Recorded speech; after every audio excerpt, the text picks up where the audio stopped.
Bonjour YouTube, bienvenue pour ce dernier. Alors ici c'est le dernier Coffee Talk de 2025. À voir si j'arrive à te le sortir cette année. Pas sûr que j'arrive à te le sortir pour 2025, mais ça sera peut-être toi le premier de 2026, vu que j'enregistre le 31 décembre 2025. Et on va se faire en gros un gros bilan. On va se faire un gros bilan du mois de décembre. Alors, petit mois de décembre, mais ça c'est classique, hein, on peut en parler 2 minutes. On va se faire un bilan. Salut Benguigui, comment tu vas? J'espère que tu vas bien, que tu as passé des belles fêtes. J'aurais bien aimé qu'on puisse se croiser, mais malheureusement, j'ai dû aller à droite, à gauche et on n'a pas pu se croiser. Ce sera pour la prochaine fois quand je suis descendu en France. Donc gros bilan 2025, bilan de la chaîne. Pas bilan jeux vidéo, hein. Le bilan jeux vidéo, moi je considère que les Game Awards font office de bilan jeux vidéo en allant d'une période de novembre-décembre à novembre de l'année d'après, quoi. Juste, voilà, il y a un petit décalage, mais c'est pour moi, pour moi, ça fait un bilan. C'est là où je suis un peu déçu quand ils ne font pas le bilan de l'année. Comme cette année, hein, c'était pas ultra représentatif de l'année jeux vidéo qu'on a vécu. Enfin bref. Euh, avant de commencer, alors je l'ai pas trop fait ces derniers temps, pourtant j'ai regardé des trucs, hein, j'ai regardé des trucs, mais dernièrement j'ai vu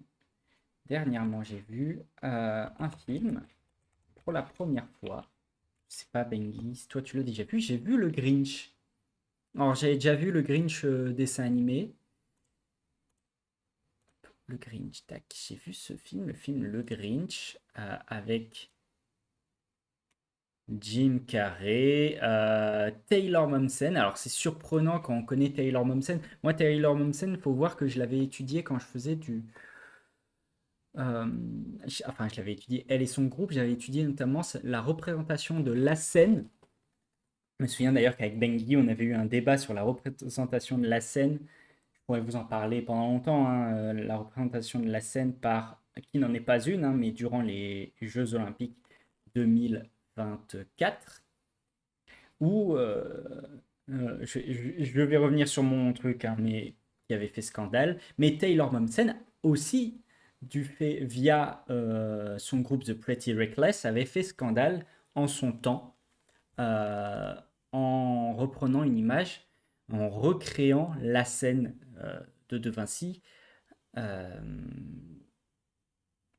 dans, dans un clip. Si je tape The Pretty Reckless, la scène, on voit que je l'ai déjà.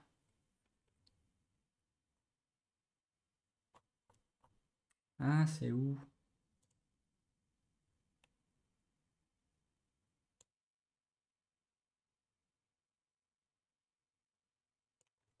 C'est Miss Nothing, la chanson?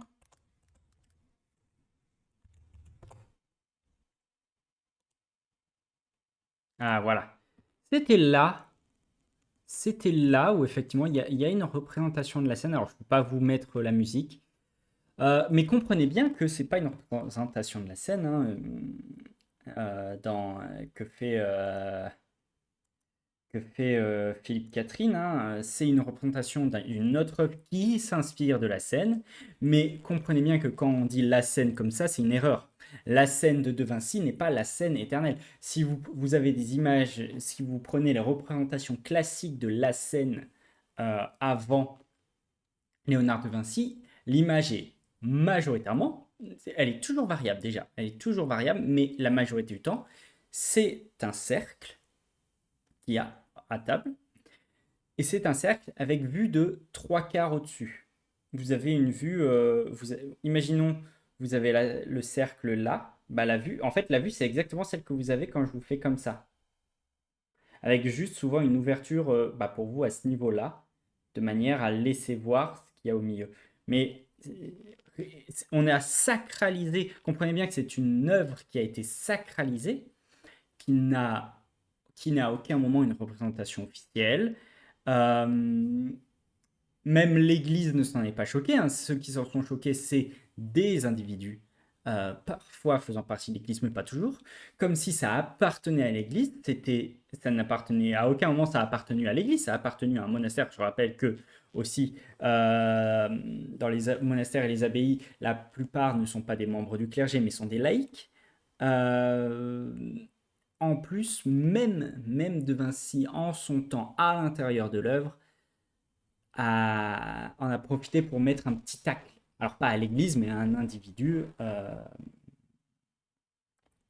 Quoi.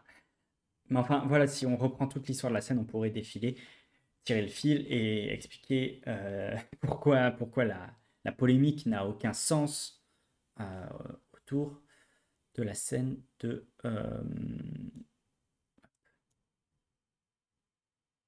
alors, je fais juste ça. Tac. Je fais juste ça comme ça. Vous avez bien l'image. Enfin voilà. Et donc j'ai vu le Grinch avec Jim Carrey. Je suis problème, c'est toujours le même problème avec les films, hein, difficile de vous montrer, de vous les montrer.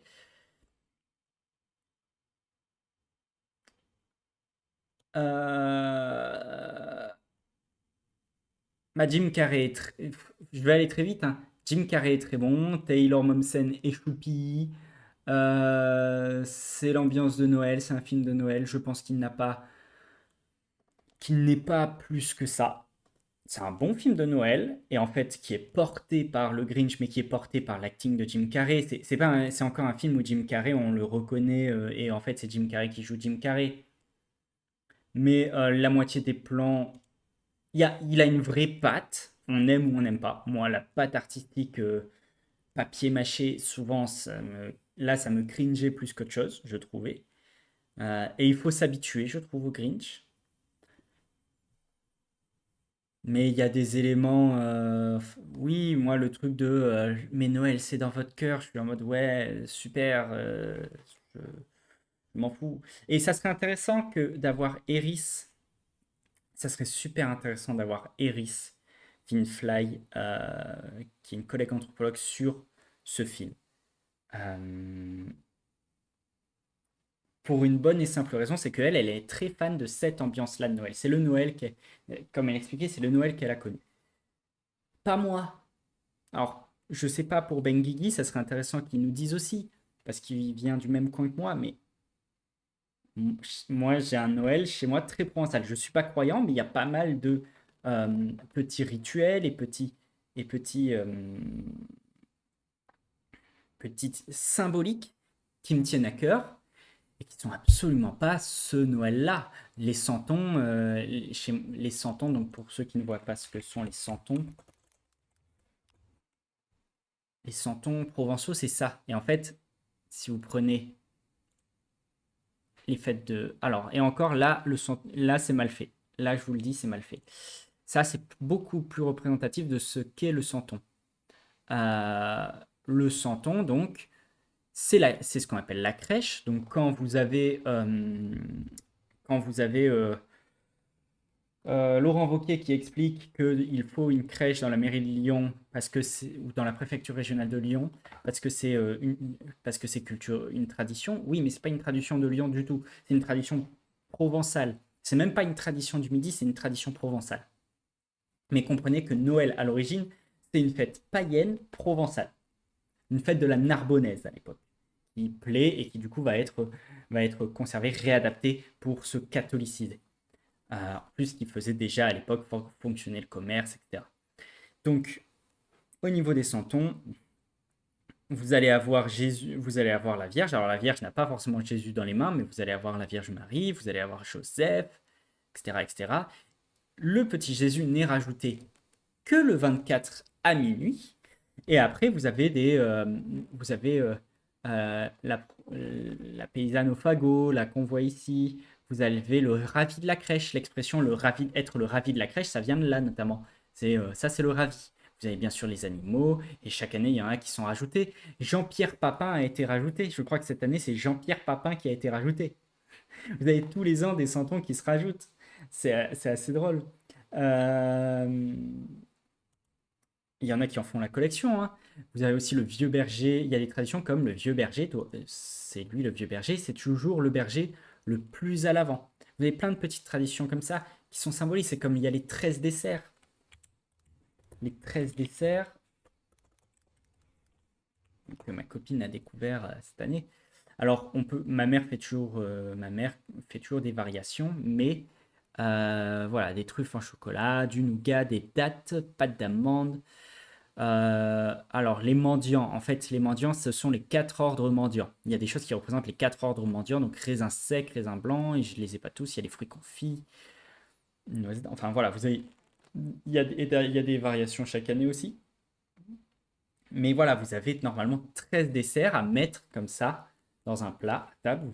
Où il y a aussi le fait de faire pousser du blé, entre guillemets, des choses comme le sapin, des choses comme la couleur rouge qui nous vient de Coca-Cola. Noël, ça n'est pas rouge à l'origine. Noël, c'est plutôt vert et blanc les couleurs. Le Père Noël, même à l'origine, n'était pas rouge. C'est Coca-Cola qui va le transformer. Euh, mais d'ailleurs, ce qu'on appelle le Noël américain, on le surnomme parfois le Noël Coca-Cola. C'est pas un Noël dont je suis le plus proche, même si je sais qu'il y a beaucoup de gens. Ah, attendez, voilà, parce que c'était pas tout à fait bon. Si je, si je clique comme ça maintenant, ouais, c'est mieux.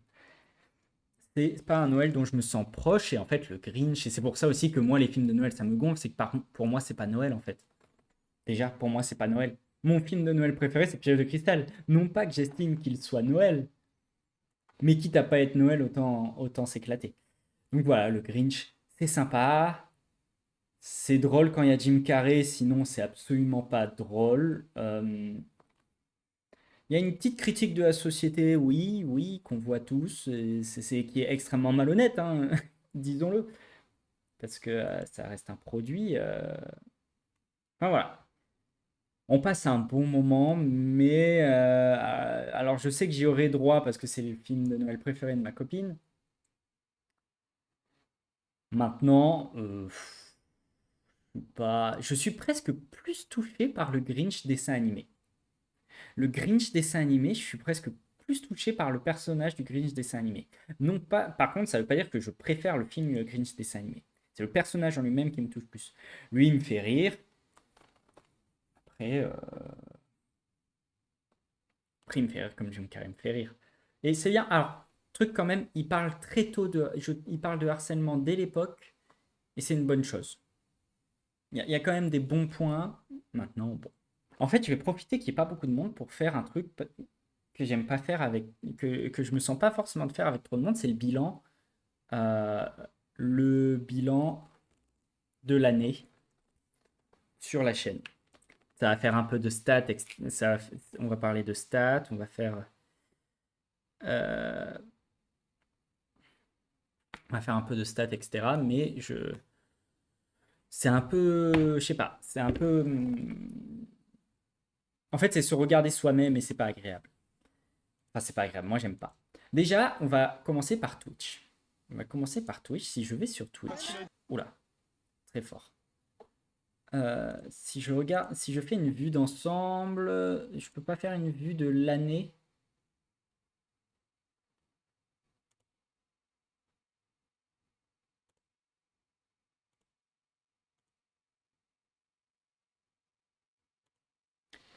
Si je fais une vue d'ensemble,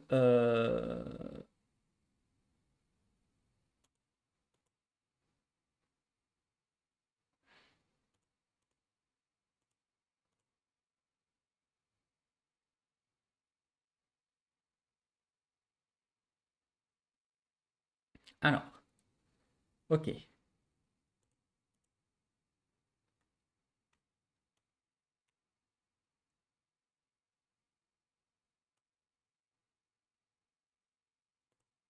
Je fais exporter les données. Oh wow. Ok, j'y comprends rien. Euh, écoutez, on va, on va faire YouTube. Tac.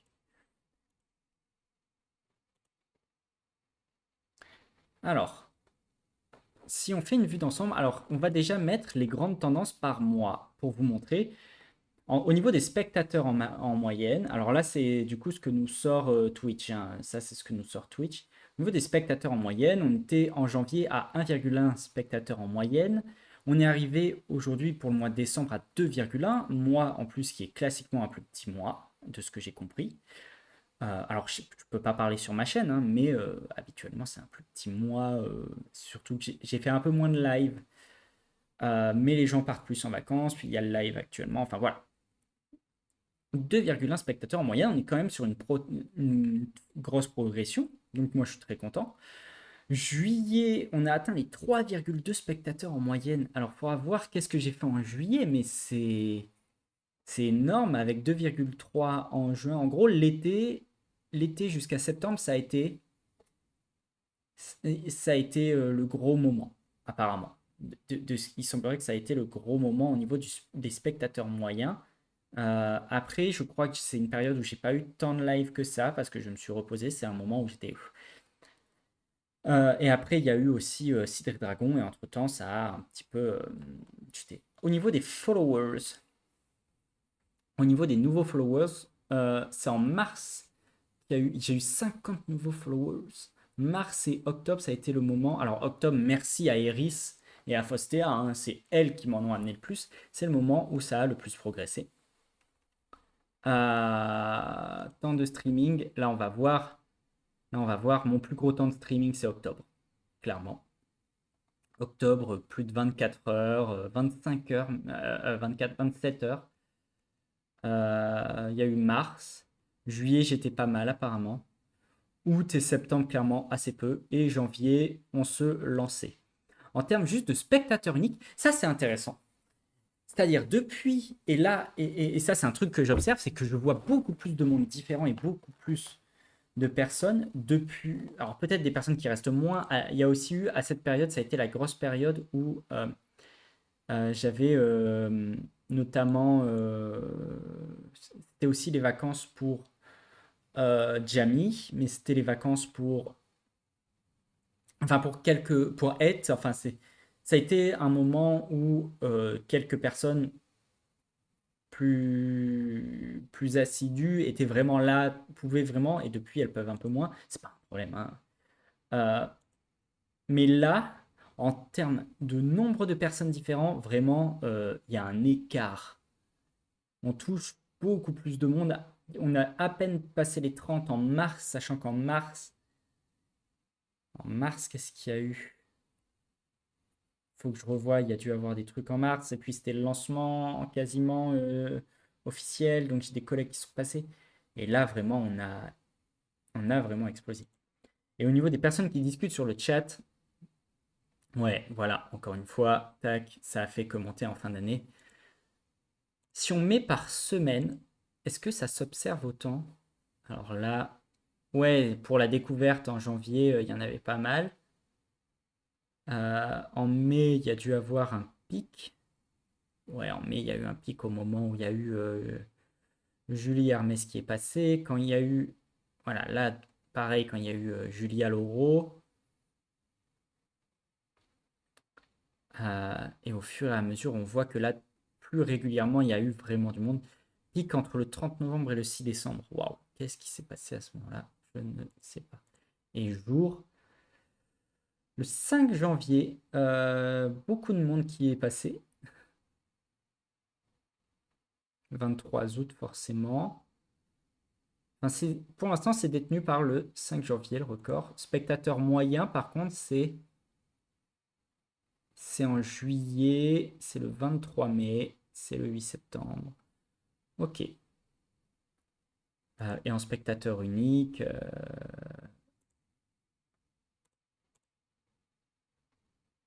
enfin voilà. Ça, c'est le bilan très très général. Euh, Qu'est-ce qu'ils me mettent d'autre? Qu'est-ce qu'ils me mettent d'autre?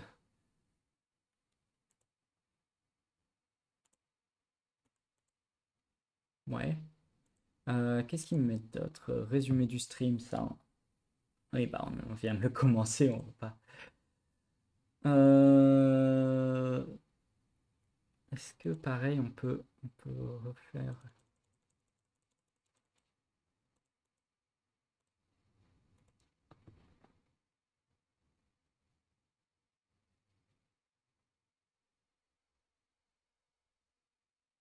Je n'ai aucune foutue idée de qu'est-ce que tout ça veut dire, hein. Alors, si on peut observer que la majorité des personnes qui viennent voir la chaîne sont ou français ou de Belgique, j'ai eu un peu à d'autres endroits, bah, Suède, j'imagine que c'est Eris. Alors, il y a eu des Russes et des Américains. Bon, ça, je ne l'explique pas. C'est essentiellement via l'appli que les gens ont regardé. Là,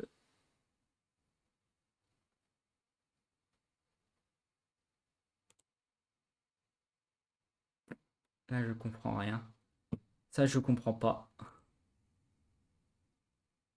Euh, communauté, activité.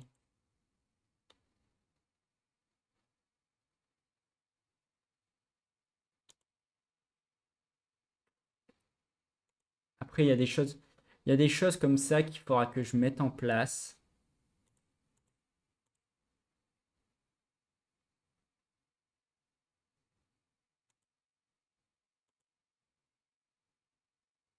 Bon.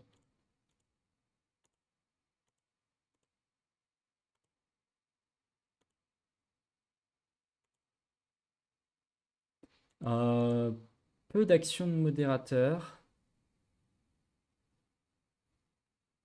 Bon. Enfin, voilà. Déjà, ça, c'est pour Twitch. On note vraiment. Alors, ça fonctionne un peu par vague, mais clairement, décembre, décembre, ça a été le moment où il y a le plus de monde différent que j'ai rencontré. J'ai commencé aussi à avoir des followers qui n'étaient pas, qui étaient de moins en moins des gens que je connaissais et qui s'intéressaient à ce que je faisais parce qu'ils me connaissaient. Et de plus en plus, c'était alors des personnes qui venaient de chez Fostea. Merci à Fostea, merci à Iris Winfly pour le soutien qu'elles ont amené à la chaîne et pour les personnes qu'elles sont. Parce que c'est génial enfin vraiment l'aventure. Moi, j'adorerais faire un live avec une des deux, voire les deux. Avec les deux, ça serait super. Parce que c'est des super personnes. C'est vraiment des super personnes. En plus, j'ai pu écouter Fostea en ligne. J'ai pu parler avec Eris. Enfin, elles sont trop chouettes. Euh, Qu'est-ce qu'il faut? Minimum of 3 average viewers on 4 different days. Ah, pour que je sois affilié, il faudrait. Ouais, bah peut-être que ça arrivera l'année prochaine. En fait, c'est là où je me dis, c'est là où je n'ai aucune foutue idée de comment ça évoluera l'année prochaine. Si ça fait le même chemin, si ça fait le même chemin, vue d'ensemble. Ah oui, bah là, je suis en train de faire baisser les stats. Pas grave. Mais concrètement,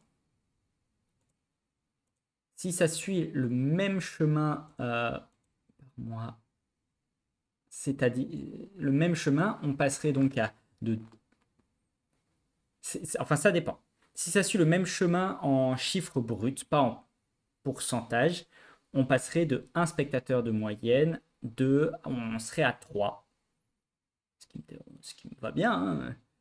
Euh, En nombre de followers, bah, on passerait de 1 à 43, donc de 43, enfin de 0 à 43, puis 43 à 86. Or, 86, ça serait énorme, ça, j'y crois pas. Ça, c'est le point où je pense qu'il y aura un moment. Déjà, je vois que ça a avancé très très vite au début. Forcément, les premiers, ça a avancé très très vite. Spectateur unique, on est passé de 28 à 44. 28 à 44, ça fait une augmentation de 16, non de 18, 28, de 16, pardon. Et donc, on passerait à 60. Et on passerait de Enfin, ouais, ouais, il y aurait, ça serait de plus en plus éclectique. Si on fait en termes de multiplication plutôt, on serait alors en décembre 2026 à 4 spectateurs en moyenne, parce qu'on fait x2 là. On serait plutôt à 4 spectateurs en moyenne. Euh, Difficile à dire, là, ça serait 86 aussi. L'idée, ça serait, voilà, si on a la même année, parce que c'est dur à dire autrement en fait. Et là, il faudrait faire un petit calcul, calculatrice.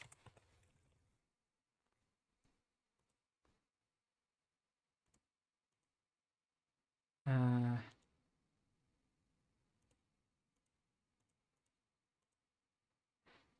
euh, 44. Ouais, on serait quasiment à 70 spectateurs uniques, 69, 70 spectateurs uniques, ce serait énorme. Et là, de 17 à 9, 17 à 9.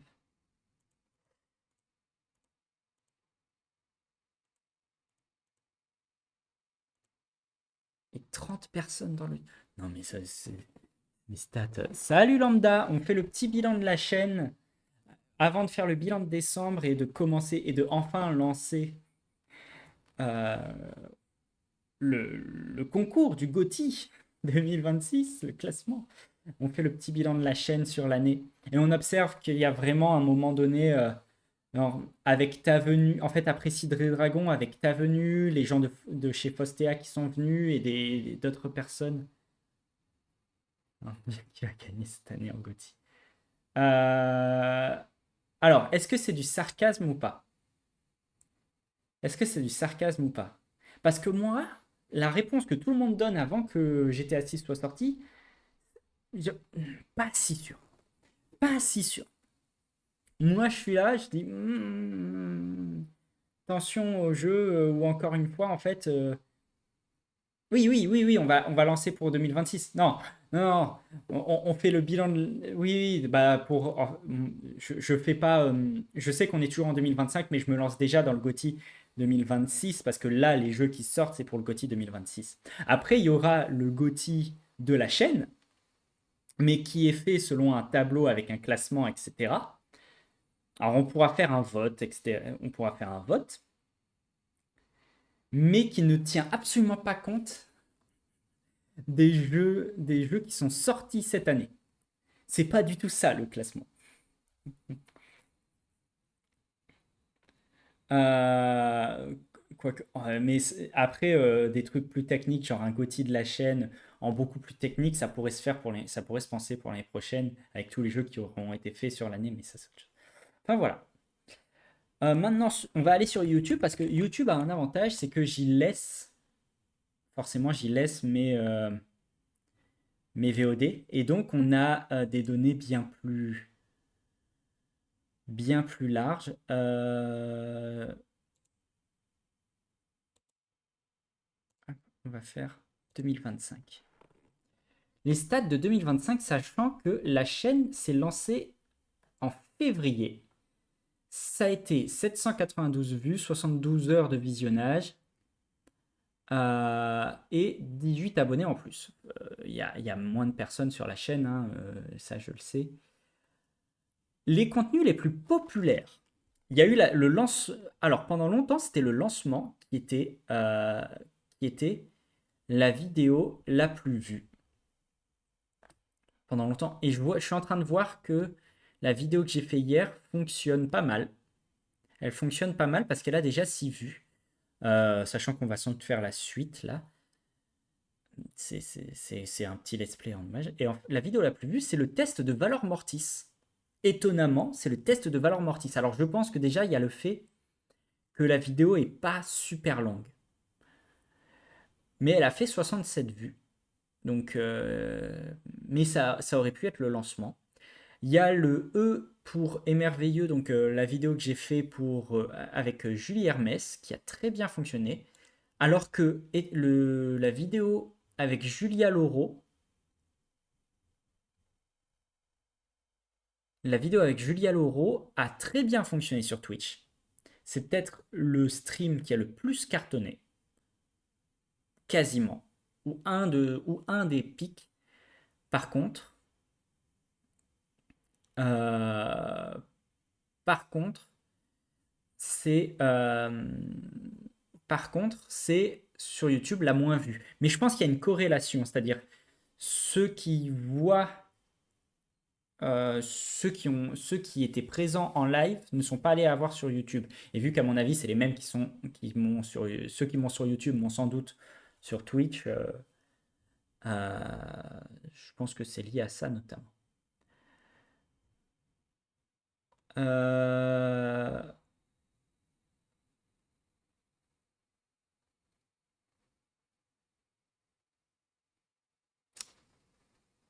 Ensuite, on a eu le lancement, Eux pour les merveilleux. Le premier épisode de Promenons-nous sur la voie. Le premier épisode du premier let's play, il a très bien marché. C'était étonnant. Alors, je sais pas pourquoi, il y a des choses un petit peu surprenantes. Genre le jeu vidéo. Alors, celui-là, je suis pas forcément surpris, mais quand le jeu vidéo devient un outil de propagande, a bien marché aussi. Le dossier Astérix. Le dossier Astérix, c'est encore autre chose. On va passer sur. Comment je fais pour faire en sorte que ce qu'on compte, ce soit ça?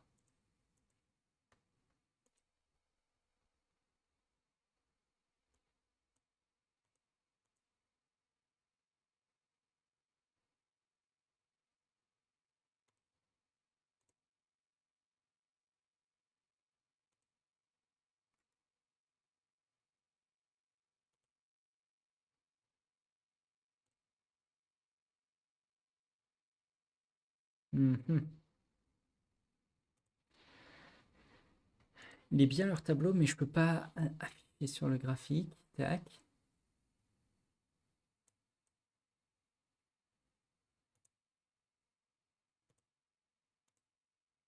Si je fais. euh,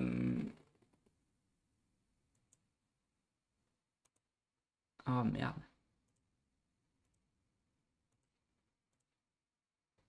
J'essaye de trier par.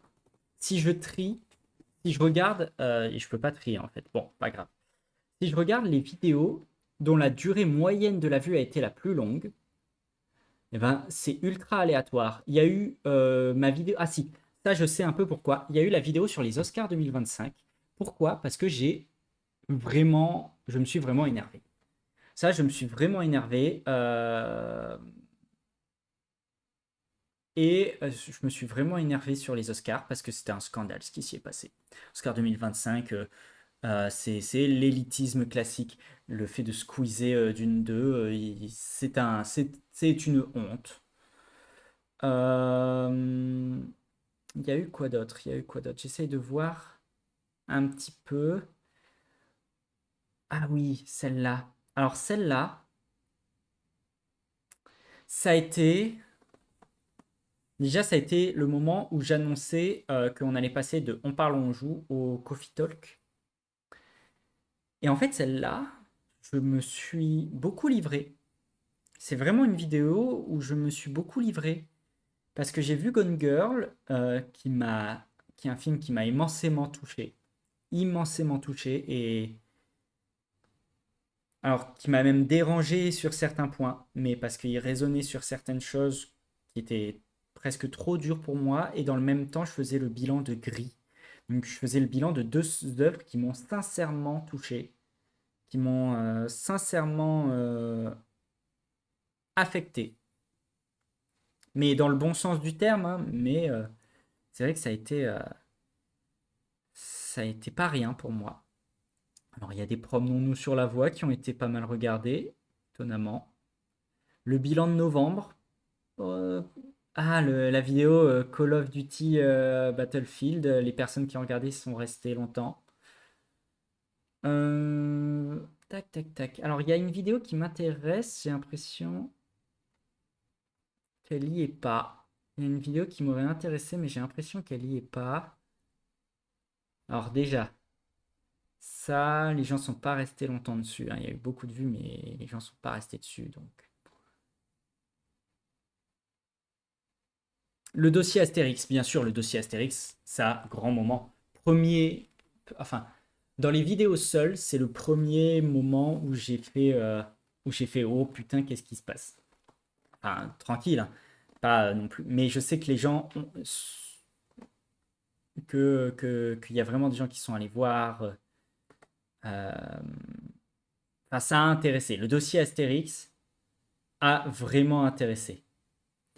Parce qu'il faisait partie de l'actu déjà. Il faisait partie de l'actu, c'était à la sortie du combat des chefs, quasiment, un peu après. Et surtout, on a vraiment fait un travail de recherche. Et le prochain dossier, en fait, je remarque qu'un dossier par an, c'est ce que je peux faire. Je ne peux pas faire beaucoup plus. Mais voilà. Euh,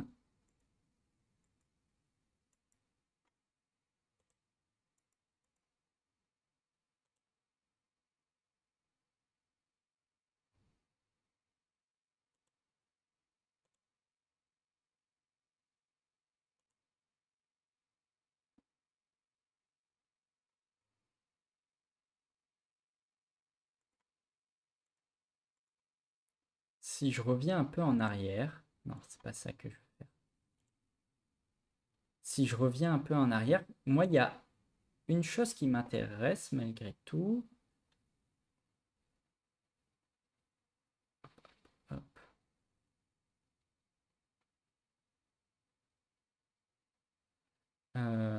Alors apparemment, il y a beaucoup de vues suite aux recommandations de mon contenu par YouTube.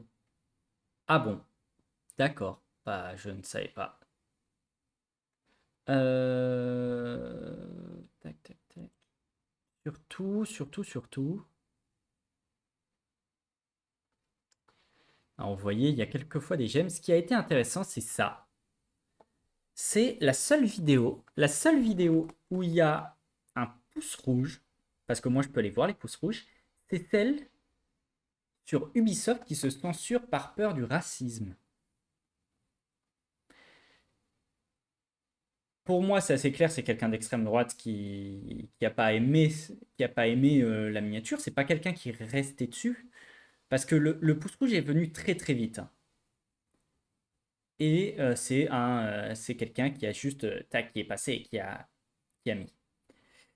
Parce que sinon, je vois pas vraiment d'intérêt. Enfin voilà.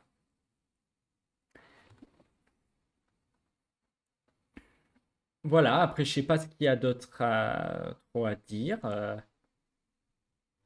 Je sais pas ce qu'il y a d'autre trop à dire, trop à souhaiter. On est sur 78 vidéos. J'ai fait tant de vidéos que ça. Ah oui, mais il y en a aussi, ça, c'est des vidéos que j'ai dû utiliser pour d'autres choses, pour d'autres éléments. Mais donc, je suis en train de voir que la dernière vidéo en date est en train de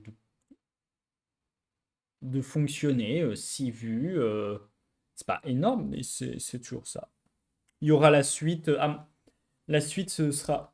Hmm, il faut que je vois comment je m'organise pour les sorties de vidéos.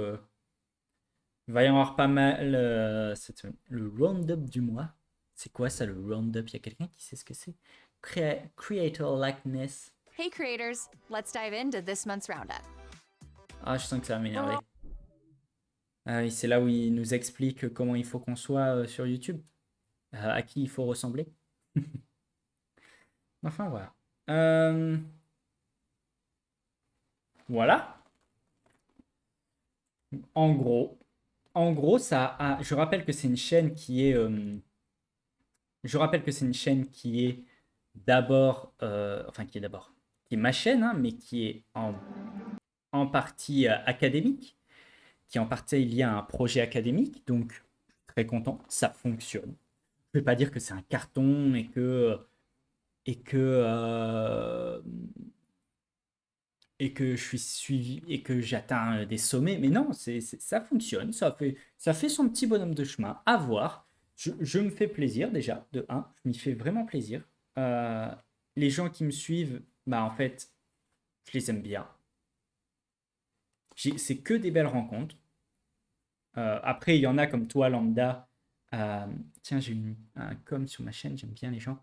Pour la fin, il y a ça en plus. Attends, t'en as eu un dernièrement? Je me permets, je vais voir.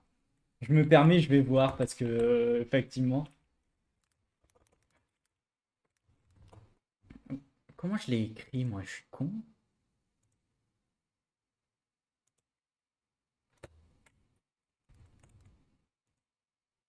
Ah,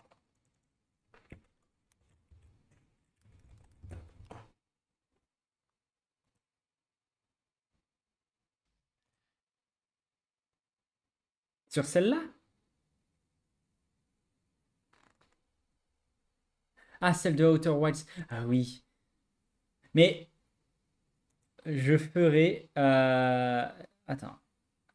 Outer Wilds. Attends, on va faire autrement. Mais de toute façon, il faudra que je fasse Outer Wilds, mais avec toi sur le DLC. Comme si.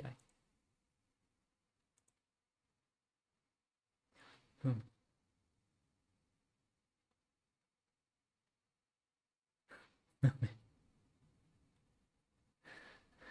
De zéro, c'est faux. De plus, la vraie fin du DLC est sur l'œil. Et en plus, la vidéo vision de fin change sur ma découverte du jeu de part. Bon, tu réponds pas, hein. Oh, j'ai envie de répondre, mais c'est pas bien. C'est une chaîne institutionnelle, je peux pas le faire. J'ai envie moi de répondre pour toi et dire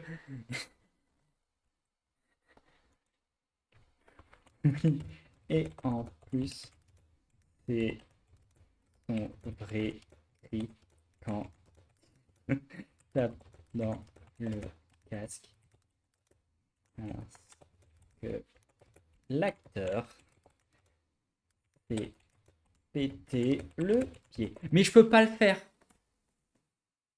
Mais je sais que tu as déjà fait le jeu. Et c'est. Mais je sais que tu m'en as un peu parlé. Tu m'as parlé de pas mal de jeux, hein, mais notamment celui-là. Et t'es le seul.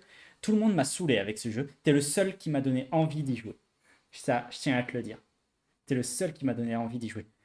Euh, Alors, je sais que je l'ai pas vu aussi, le Plectel Requiem. Il faut que je vois ta vidéo parce que moi j'ai adoré. Mais j'ai envie de lui répondre ça. Mais c'est une chaîne académique. Parce que donc je ne peux pas, mais très envie, très très envie.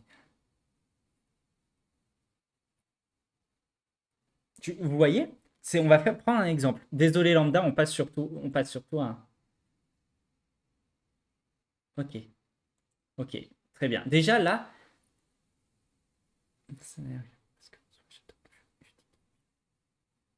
bah oui, mais c'est Internet, c'est comme moi, c'est comme ce que je disais juste avant. J'ai fait une vidéo de 1 heure et demie développée sur la situation chez Ubisoft, qu'est-ce qui s'est passé, pourquoi c'est dangereux, machin. Le gars, il n'a pas regardé la vidéo, il a cliqué, il a mis un pouce rouge, il est reparti. C'est YouTube. C'est Internet et il y a des fois, faut pas le prendre personnellement, c'est comme ça. T'en as, ils ont pissé dans leur botte. Il y a leur chien qui a pissé dans leur botte. Ils ont mis le pied dedans, ça les a saoulés. Ils ont le pied trempé. Et voilà. Je me permets, hein, je regarde. Euh, mais si on va prendre un exemple, je trouve que ça, moi je trouve que cette personne, enfin là vous avez une conversation intéressante, que cette personne, la destination ne t'a pas plu, c'est dommage, je trouve la fin tellement touchante. Après ils ont fait quelques changements depuis la sortie du DLC et maintenant. On est sur une personne qui certes n'est pas d'accord, qui dit oh ça t'a pas plu, c'est dommage, personnellement je le trouve touchant. Elle dit que c'est son avis, elle dit que c'est dommage, elle dit pas, elle est pas injurieuse. Tac, là, il y a un. Et il y a un. Alors, vaut mieux pas mettre de spoil, mais son spoil, elle le met après un lire la suite. Ça, c'est bien fait. Bon, toi, tu réponds cordialement. En même temps, je serais surpris de l'inverse. Mais voilà, si vous n'êtes pas d'accord avec quelqu'un, si vous n'êtes pas d'accord avec quelqu'un, c'est ça. Moi, j'invite les gens à venir parler en commentaire, mais je sais que parfois, je suis un peu trop assertif. Je suis parfois un peu trop assertif et du coup, c'est très tunnellant ma manière de parler. Il faut que j'arrive à plus inviter à la discussion. Je me connais, c'est peut-être objectif pour l'année prochaine. À Pourtant, en fait, parfois je suis assertif en mode, c'est pas parce que moi je dis et pense un truc que l'autre n'a pas le droit de penser pareil. Mais ça, je comprends que ça puisse donner parfois une imposition des choses et c'est ce qu'il faut que j'évite. Mais voilà, si vous n'êtes pas d'accord avec un créateur, faites comme Violette. En résumé, faites comme Violette. On va garder cette phrase. Faites comme. Je sais pas qui c'est, mais faites comme Violette. Ouais, faut qu'on le garde comme Violette. Faut le garder celui-là. Faut en faire un emoji. Et Eris, elle est toujours en train de me faire des images pour la chaîne, etc. Je sais pas si elle peut me faire un emoji fait comme Violette. Oh, mais, enfin voilà. Enfin voilà. Là, on en est où? On en est où? Euh, Ah non, attendez. Hé hé hé. Attendez, il va falloir que je fasse un petit peu de montage. Il va falloir que je fasse un petit peu de montage parce que j'ai oublié de faire un truc. J'ai oublié de faire un truc.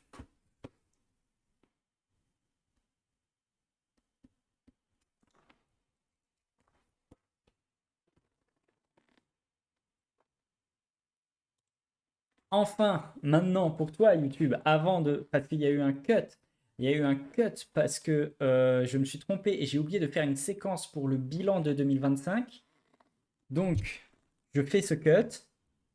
C'est le cut, c'est le bilan aussi des jeux qu'on a fait cette année. Le bilan des jeux qu'on a fait cette année. Alors, et ensuite, on reprendra le bilan de décembre 2025. Ouah la vache, c'est technique. Hop. Cette année, alors je rappelle qu'il y a des règles, hein, tous les jeux ne comptent pas. Il vous faut avoir fait au moins 2 lives sur le jeu et y avoir joué au moins 3 heures, sauf si le jeu est moins long. Je ne crois pas avoir de jeu qui ne respecte pas la règle. Pour le chat, on note seulement à l'aune de ce qui a été vu ou joué pour ceux qui ont joué le jeu, et pas du fait de la presse, et pas de l'avis général. On fait son avis avec ce que vous voyez ici, ou chez d'autres youtubeurs, mais il faut avoir vu le jeu, il faut avoir vu un let's play, il faut avoir vu... faut l'avoir ou vu ou joué, pas juste en avoir entendu parler. Moi, je note que avec ce qui a été joué, forcément. Il n'y a pas de note à virgule, etc. Donc, il y a 8 jeux. On a fait beaucoup plus de jeux que ça, bien sûr, mais il y a 8 jeux qui rentrent dans ce classement. Euh, Il y a 8 jeux qui rentrent dans ce classement.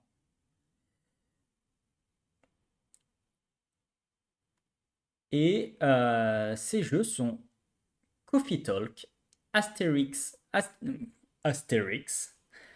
Donc il y a eu Coffee Talk, Asterix Baffeletous 2, Worlds of Aria, En Garde, Hurling, The Witcher 2, Assassin's Creed Black Flag et The Witcher premier du nom. En ce moment, on en a plusieurs en cours, hein. Il y a The Witcher 3 et il y a Call of Duty Modern Warfare. Mais qui ne peuvent pas encore rentrer dedans parce que je fais à partir du moment où on s'arrête.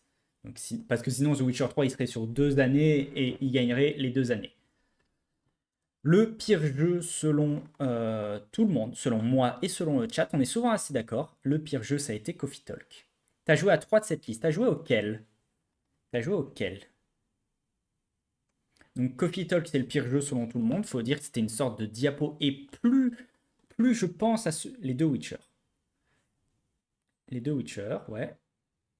Et Coffee Talk. Alors je sais pas si t'es d'accord avec la note qu'on a mis, mais plus je pense à ce jeu, plus je pense à baisser la note. Parce que vraiment, trop long, alors qu'il est court. C'est court et c'est trop long. C'est un diapo. On n'a aucune sensation d'effectuer des actions, même quand on fait les cafés. Et oui, quand on fait un café, selon si on le réussit ou pas, ça a un impact sur l'histoire. Mais je m'en carre. Les personnages, si j'avais pas fait des voix rigolotes, je m'en carre. Y a rien. Pour moi, ce jeu, Alors peut-être que les fans de visual novel vont aimer. Moi, c'est une des pires expériences vidéo. C'est très narratif, plutôt un live. C'est plutôt un live légèrement interactif. Ouais, ouais, c'est un livre en fait, c'est un livre. Mais c'est un PowerPoint. En vrai, c'est un PowerPoint. Et j'ai vraiment eu l'impression d'être face à certains collègues. Vous savez, quand je vous avais parlé des Art Games il y a quelques semaines, ces collègues qui font, ouais, voilà. Ces collègues qui font, oui, mais nous, on se concentre plus sur le processus créatif que sur l'interaction. Et en fait, tous les jeux qu'ils font, effectivement, ça se voit qu'ils se concentrent pas sur l'interaction parce que c'est chiant. C'est tous des visual novels, etc. Donc, Coffee Talk, dernier. Astérix Baffez les tous deux. Très sympa au début. Et en fait, ça devient vraiment long. Alors que, encore une fois, c'est pas long. Après, enfin, toi, tu dis pour ma part, il y a des jeux, ça marche, mais pas là. Et tu dis que c'est pour toi, mais moi, je crois que les visual novels, c'est pas pour moi. Je pense que j'en ferai peut-être quasiment plus sur cette chaîne. Je vais essayer de pas en refaire parce que ça sert à rien, en fait. Euh, Astérix Baffez les tous deux. Euh, Astérix Baffez les tous deux. Ouais, c'est un beat'em all, donc j'aime bien moi les beat'em all, il n'y a pas de problème, mais il y a des problèmes de Xbox, de hitbox, il faut faire personnage, c'est un contrôleur, PG, et le visual novel. Ouais, tu m'en avais parlé des personnages. Tu m'en avais parlé des personnages, je crois. Ah non, c'est Nier Automata dont tu m'avais parlé. C'est Nier Automata. C'est un des deux. Mais je crois que c'est Nier Automata. Et tu me l'avais super bien vendu, Nier Automata. Les deux. Donc Astérix Baffez les tous deux, voilà, au bout d'un moment, il y a plein de points qui sont mal gérés, mais c'est un bel hommage à la franchise. C'est sympa. Je vais pas dire que j'ai passé un mauvais moment. Mais ça tombe un peu des mains. En parlant de FF16, où je conclus en 10. En parlant de FF16, où je conclus qu'il faut faire Nier Automata et Persona 5. Voilà. Alors, de FF16 ou FF7? Parce que tu m'avais aussi beaucoup parlé des remakes de FF7.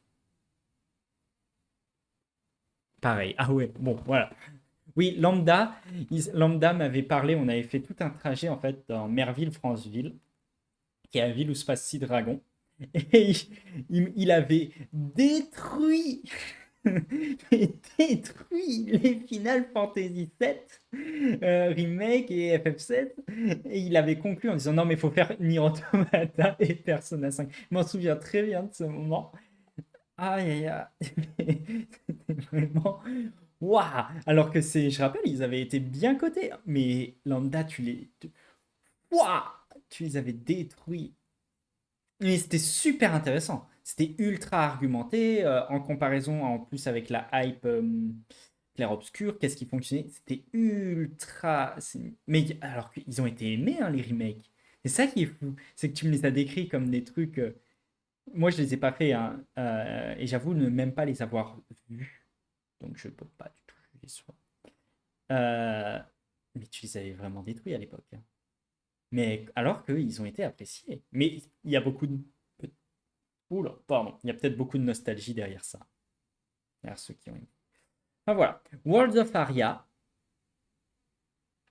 c'est sympa. On l'a pas fait complètement. C'est vraiment sympa. Sans doute plus sympa à faire à plusieurs. Parce que sinon, il y a un petit côté, tu cliques pour passer les dialogues. C'est un. Alors, World of Aria, ça, c'est le jeu sur les mondes d'Aria, sur le JDR, les mondes d'Aria. Et c'est la team de Game of Thrones. T'as la voix de Mister MV dedans, de Fibre Tigre, t'as Clément Viktorovitch. Et c'est un jeu de rôle, c'est vraiment un jeu de rôle. C'est sympa, c'est sympa. Euh, Pas cher. Pour jouer à plusieurs, c'est cool. C'est plein de petites aventures qui se font en 1 heure et demie, 2 heures. Et ouais, ouais, c'est une chouette découverte de là à dire le plus grand jeu. Alors voilà, moi je trouve que le 8 donné par le chat est vraiment sympa. 7. C'est 7. C'est pas 6, parce que 6, on commence à devenir sur. Je reconnais le jeu, que le jeu n'est pas non plus dans les soubassements de la Terre, mais bon, pas beaucoup plus, quoi. 7, pour moi, t'atteins le jeu sympa.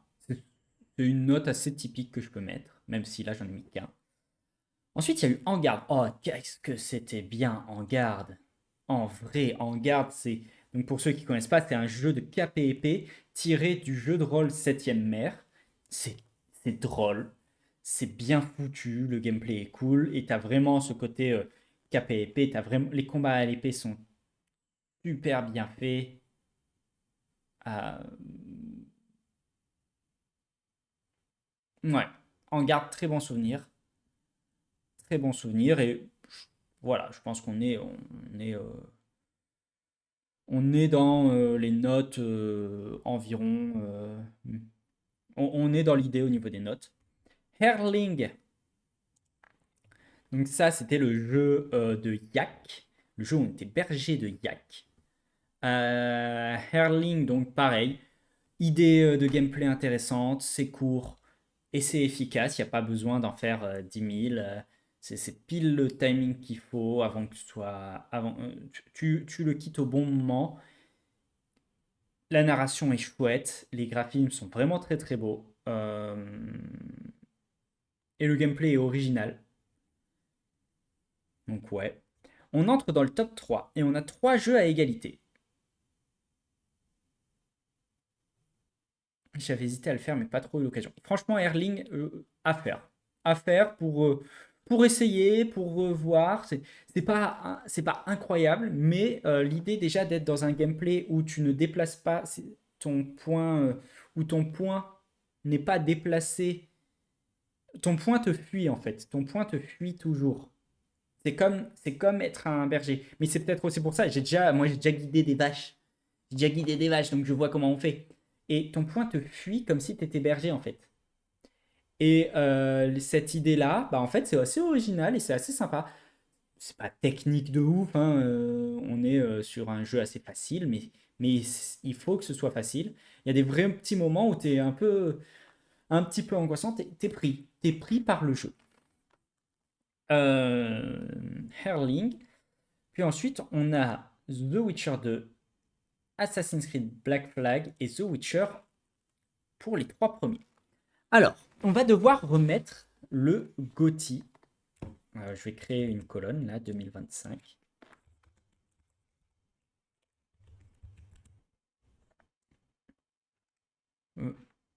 On va donc ça, ce sera la colonne 2025.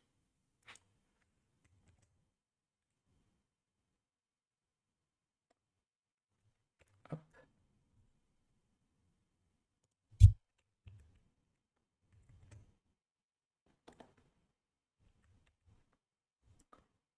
Oups, je me suis gouré.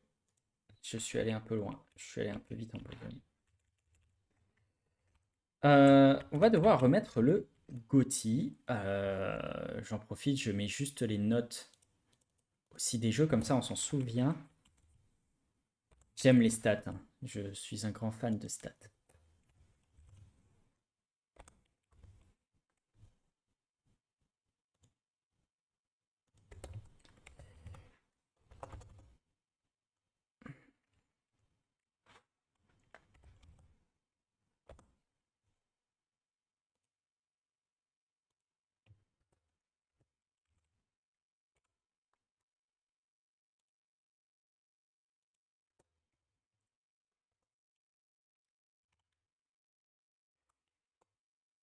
Euh, Ah oui, c'est vrai. J'aime les stats. Bah, je l'ai compris très tard, cette blague. Je l'ai compris très très tard parce que je ne voyais pas qui étaient les stats. Tout simplement. Euh, Et c'est en voyant sa vidéo sur les vampires où je fais: ah, mais oui, c'est lui les stats. Euh, Mais donc voilà. Du coup, on va partir déjà sur une page blanche au niveau de cela. Maintenant. Et vu que tu as fait au moins 2 des 3 jeux, tu pourras m'aider. Toujours été un fan des œuvres vampiriques. Ah, peut-être pour ça. Moi, les œuvres vampiriques, très souvent. Et pourtant, le nom de cette chaîne est inspiré d'un vampire. Mais parce que la cohérence, c'est quelque chose que j'ai mangé au petit déjeuner. Euh, donc, donc. Alors déjà, on va...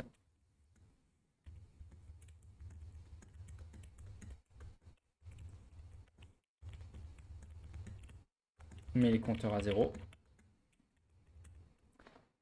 Les trois jeux-là ont eu la même note de 17. Stat le vampire, c'est vraiment bien.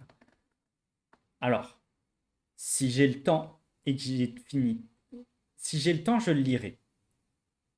Mais j'ai encore beaucoup de choses à lire. Mais promis, si à un moment donné, j'ai fini ce que j'ai à lire là, je le lis.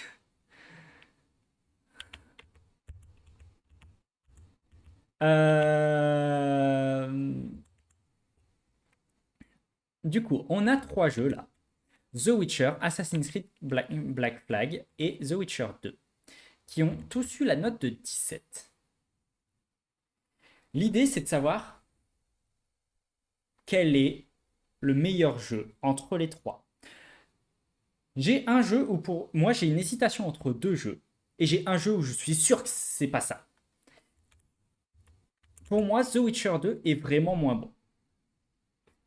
Parce qu'il y a des parties intéressantes au niveau narratif, mais déjà, à quel point elles sont bien, le fait de te faire manquer toute une partie. Le film La Reine des damnés, qui a un mélange des... Film... Il y a une série, mais j'ai pas regardé. Bref, hors sujet. Faut que je suis sûr que ma copine a dû voir ça. Faut que je lui en parle. Faut que je lui en parle. Je suis sûr qu'elle a dû voir ces trucs-là. Après, elle est pas forcément team vampire, mais les gens qui ont vu Vampire Diaries, je les mets tous dans la même case. Je sais que c'est un défaut, mais j'aime pas Vampire Diaries, quoi. Euh, Du coup, bien sûr, s'il y a du monde, s'il y a quelqu'un qui débarque et qui dit non, c'est The Witcher 2, absolument le premier, et que toi aussi, lambda, tu me le dis, enfin, s'il y a une majorité écrasante qui sera une qui me dit c'est The Witcher 2, je plierai. Mais moi, je suis plus en hésitation entre The Witcher, la chronique des vampires de Anne Rice est une référence. C'est ça qui a donné Entretien avec un vampire? Ou alors je me trompe. Qui buguait sur PC. Bah, alors, effectivement, déjà à une époque, ok, Chronique des vampires et Entretien avec un vampire, c'est la même chose. On retient. C'est compliqué. C'est compliqué. C'est comme quand on me dit Journal d'un vampire et Vampire Diaries. Moi, pendant longtemps, je dissociais les deux. Ah, vraiment, sur tout ce qui est vampirique, je suis une bille. Mais une bille. C'est une catastrophe. Il y a Régis. J'aime bien Régis. Voilà. J'aime bien Régis, j'aime bien Blood and Wine. La meilleure œuvre, vous me demandez quelle est la meilleure œuvre vampirique? Blood and Wine. Le DLC, on vous le verrez quand on le fera, mais Blood and Wine, voilà. Et en vrai, en vrai, en vrai, stats, la reine des... Ah, mais d'accord, c'est les trois.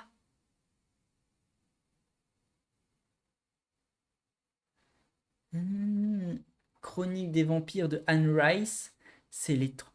Oh la vache, c'est compliqué. Ils peuvent pas appeler ça le 1, le 2, le 3? Ça serait plus simple. Harry Potter 1 à l'école des sorciers. Harry Potter 2 en fait, faut pas. Comment ça, faut pas? J'y comprends plus rien. J'y comprends plus rien. Je comprends rien aux vampires. Non mais c'est bon. Dans le premier, tu suis Louis et Lestat et son maître.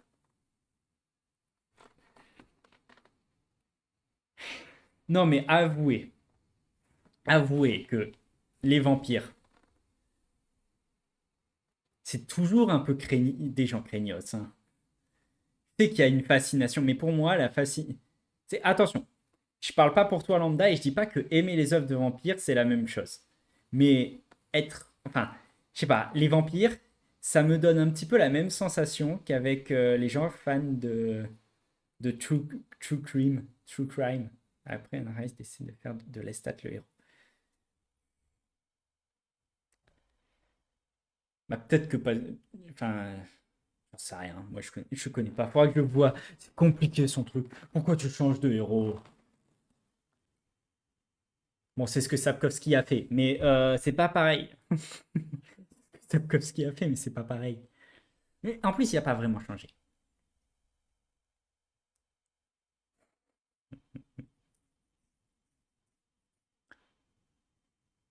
Ah, il a compris entre-temps que quel était le personnage le plus intéressant. Je comprends. Je comprends. Bon, alors, on va quand même reprendre parce que on est en train de divaguer, vaguer. Du coup, bref, bref, mais c'est intéressant. Je connais pas du tout les lores vampires. Bah oui, oui, parce que moi je connais pas du tout, donc ça m'intéresse de découvrir. Parce que ça, c'est un vrai pan de la fantasy quand même le vampire, mais c'est juste, c'est des archétypes qui classiquement ne m'accrochent juste pas en fait. Ou c'est peut-être c'est peut-être la représentation que j'en ai ou quoi, mais je sais qu'il y a une partie qui m'intéresse, c'est toute la partie, notamment la symbolique religieuse, euh, mais tout ce qui était autour de leur sensualité, etc. Oh la vache! Genre vraiment, pour ça que j'aime bien Régis, il en a rien à foutre. En fait, dis-toi un truc, c'est que dans les œuvres marquantes vampiriques en littérature, Dracula, puis tu as Anne Rice, et bien plus tard, tu as Pete Lit avec Twilight. Ouais, Twilight a dû m'influencer, hein. Franchement, je pense que Twilight m'a influencé parce que j'ai vu Twilight 1, j'ai détesté. Et voilà. Enfin bref. Alors, donc pour moi, sauf s'il y a quelqu'un qui vient, qui s'y oppose, maintenant, ouais, tu as vraiment un côté baroque. Ouais, ouais, mais il faut que je vois. Faudrait qu'un jour je m'y plonge et que j'essaye. Sans doute qu'il faudrait que j'essaye pas avec les livres en fait. Faudrait que j'essaye avec les films parce que les livres, il faut se plonger dedans et, et moi, autant, même un livre qui me tombe des mains, si je l'ai pas fini, je suis un peu obsessionnel, donc il faut que je finisse les œuvres que je commence. Donc, voilà. Mais bon, The Witcher 2. Euh, Bon, bah voilà, j'irai voir ça. J'irai voir ça. Entretien avec un vampire. The Witcher 2, pour moi, c'est le moins bon des trois, parce que moins bonne histoire que The Witcher. Le gameplay est ultra lourd. Ultra, ultra lourd. Et dans The Witcher, bah, le gameplay est pas si inintéressant. Il suffit de s'accrocher un peu et en fait, on s'y habitue largement. Euh, The Witcher 2, c'est un peu un action-aventure. Black Flag, je crois qu'il prépare. Oui, il prépare un remake. Il prépare un remake. Et je pense qu'il sera Shadow Drop, mais on sait depuis longtemps qu'il y aura un remake. Sans doute premier trimestre, premier trimestre, fin du premier trimestre 2025. Si, 2026, très probablement. Enfin voilà. Black Flag et The Witcher, pour moi, sont excellents. T'as bugué après un tiers du jeu environ. Ouais, bah, en plus, c'est un peu ça. Mais tu l'as un peu dans The Witcher. Mais The Witcher 2, tu peux vraiment être bloqué. euh, et si t'as pas de soluce, si tu vois pas la soluce. Alors déjà, effectivement, à l'époque, ça devait être buggé. Et si t'as pas la soluce, tu peux être bloqué, bloqué, quoi. Alors The Witcher, un peu aussi. Mais c'est moins choquant. C'est moins choquant et c'est moins débile parce que The Witcher 2, parfois, il y a des trucs où tu peux être bloqué et ne jamais trouver la solution.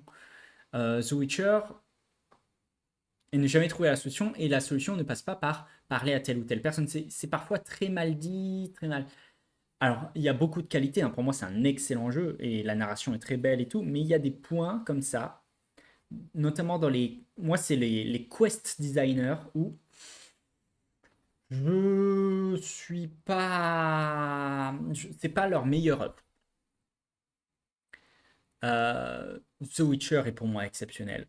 narration géniale, enjeux géniaux. The Witcher 2, ce qui est bien, c'est la fin et ce que ça va amener comme impact. Et puis, tu as Assassin's Creed Black Flag, le plus récent du lot, le plus populaire du lot. Donc voilà. Euh, donc lambda, toi, de ce que tu me dis, en fait, tu n'irais pas te prononcer. Et en fait, j'aime d'amour Black Flag, mais j'aime d'amour. Il me reste le 1. Voilà. Mais dans ce cas-là, dans tous les cas, en fait, on est tous les deux d'accord sur le fait que entre The Witcher 2 et The Witcher, le meilleur, c'est The Witcher. Et là, savoir qu'est-ce qui est le mieux entre The Witcher et Black Flag, sachant que déjà c'est des jeux assez différents, pas la même époque. Mais en même temps, Assassin's Creed Black Flag, c'est le dernier grand Assassin's Creed, quoi. C'est le dernier grand Assassin's Creed. Alors il y a Unity, mais qui a été repopularisé avec le temps. Faut pas penser à sa sortie, c'est pas une réussite, hein, parce que trop buggé, etc. Ah la vache, quel est entre les deux, quel est le jeu? En même temps, Black Flag, c'est le plaisir.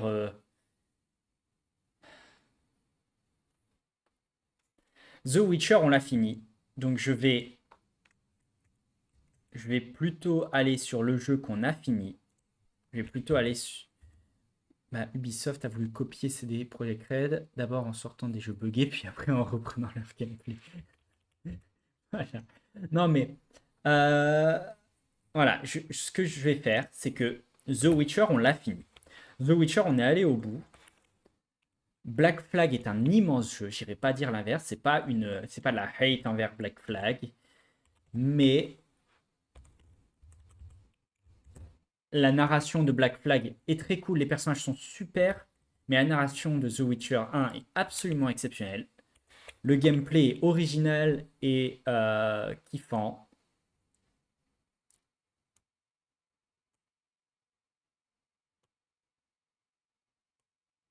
On va juste le décaler là. Donc, le GOTY du meilleur jeu auquel on a joué en 2025. Alors, du coup, c'est The Witcher qui sera le premier vainqueur euh, du GOTY de la chaîne.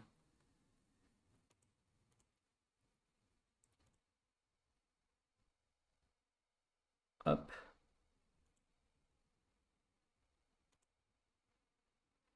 The Witcher est le premier vainqueur. Et en plus, c'est logique avec la chaîne. C'est le premier vainqueur du GOTY. Emile Pancrate. C'est une nouvelle récompense qu'on peut donner. Une récompense officielle. Elle est officielle. C'est dit. C'est officiel.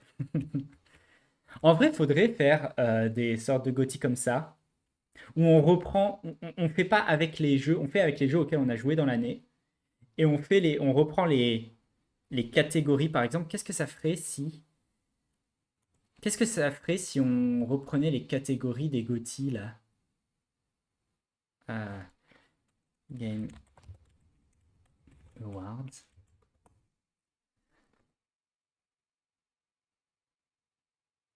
Euh, alors, on aurait jeu de l'année, donc The Witcher. Best Game Direction, bah, peut-être The Witcher aussi, ce serait ou The Witcher ou Black Flag. Best Narrative, The Witcher. Meilleure direction artistique, Herling. Selon moi, hein, je parle selon moi là. Best Score and Music, Black Flag, clairement. Meilleur design audio. En garde, en vrai, pour les bruits d'épée, ça serait vraiment cool. C'est vraiment pas mal. Euh, Même si. Meilleure performance, bah en fait, il n'y a pas vraiment de performance là-dedans, donc il faudrait prendre les performances de voix. Et à ce moment-là, vu qu'on joue en français, moi je mettrais à Daniel Njolobe pour The Witcher 2. Innovation dans l'accessibilité.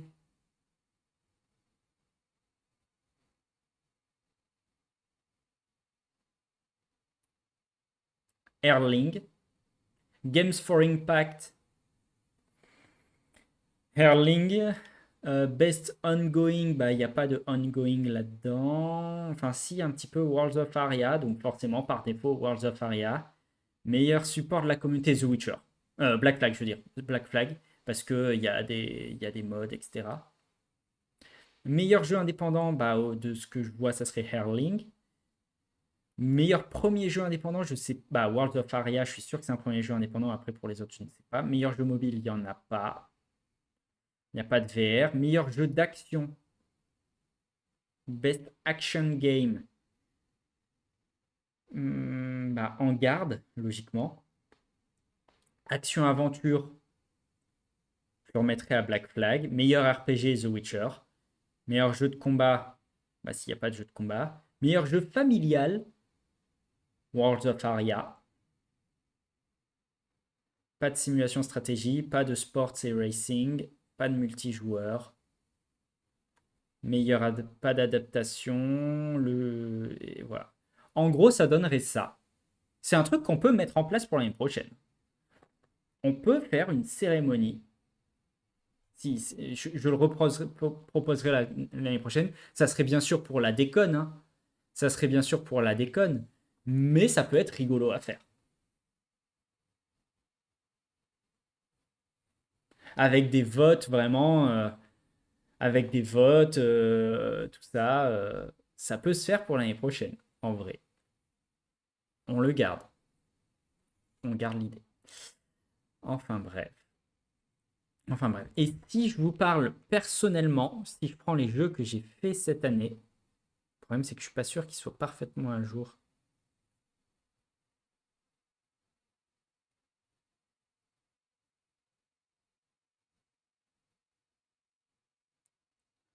Bah allez, let's go. L'année prochaine, on fera ça. On fera la première cérémonie.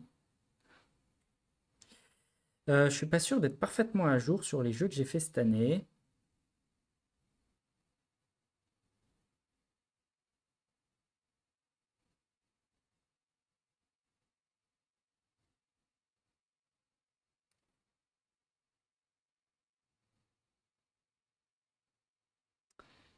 Euh, Alors, les jeux que j'ai fait cette année. Il y a eu donc Coffee Talk, Astérix et Obélix Baffelés tous 2, Monument Valley, Dragon Age 2. Alors, je parle des jeux où c'est la première fois que je les faisais.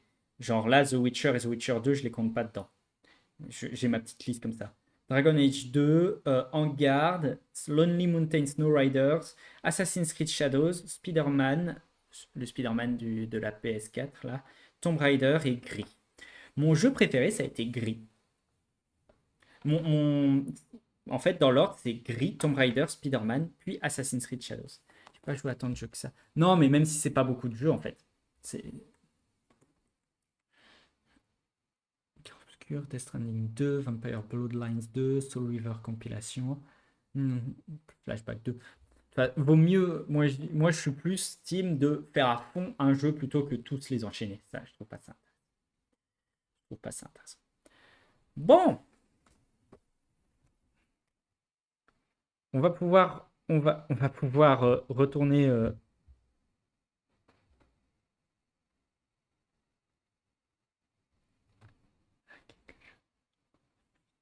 Et ça, c'est un truc que je sais pas faire. Commencer des jeux et ne pas les finir, je ne sais juste pas le faire.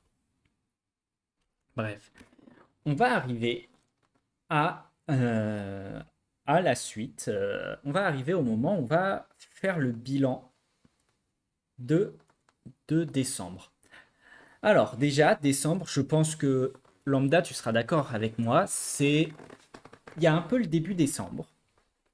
Mais assez rapidement, c'est des mois qui se calment. En fait, historiquement, c'est pas les mois des grosses sorties. Parce que c'est trop tard. La pub, il faut la faire avant. Si tu veux être là pour être vendu pour Noël, les gens, ils font leurs cadeaux avant. Il y en a qui les font en décembre. Mais c'est beaucoup, beaucoup, beaucoup novembre. Donc,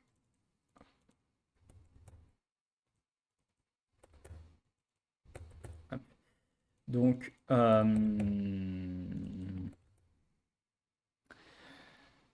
Donc c'est étonnamment, on se dit, il y a Noël, ça va être un gros mois. Non, c'est des petits mois. C'est des petits mois. Oula. C'est des peu, c'est tout. Tu pouvais avoir à une époque des jeux qui sortaient vraiment en décembre, mais maintenant ça le fait moins. Oui, maintenant, le Black Friday, il faut pas le louper. C'est fin novembre. Donc, voilà. Tu as un petit peu, tu peux avoir des shadow drops au moment des Game Awards. Tu peux avoir des sorties avant les Game Awards. Mais là, on va le voir, après les Game Awards, il n'y a quasiment plus rien. C'est vraiment mort. Les Game Awards maintenant composent une limite claire. Et déjà le Black Friday est une belle limite. L'année dernière, Indiana Jones and the Great Circle, c'est l'exception, mais qui sort pour justement pouvoir faire son annonce au Game Awards, puis c'est Indiana Jones, puis machin. Euh, donc voilà, Indiana Jones c'était annoncé tellement à l'avance, il y avait tellement de pubs que tu avais même des réductions, je crois, au moment du Black Friday, tu avais des réductions sur la précommande. Enfin, c'était ce qu'il y avait autour de ça, mais c'est une exception. C'est une exception. Euh, mais, alors, autant fin novembre, je sais pas si vous vous souvenez, mais fin novembre, c'était une catastrophe. Il y avait vraiment rien qu'on pouvait ajouter dans un classement. Là, je pense pas qu'on peut faire un classement,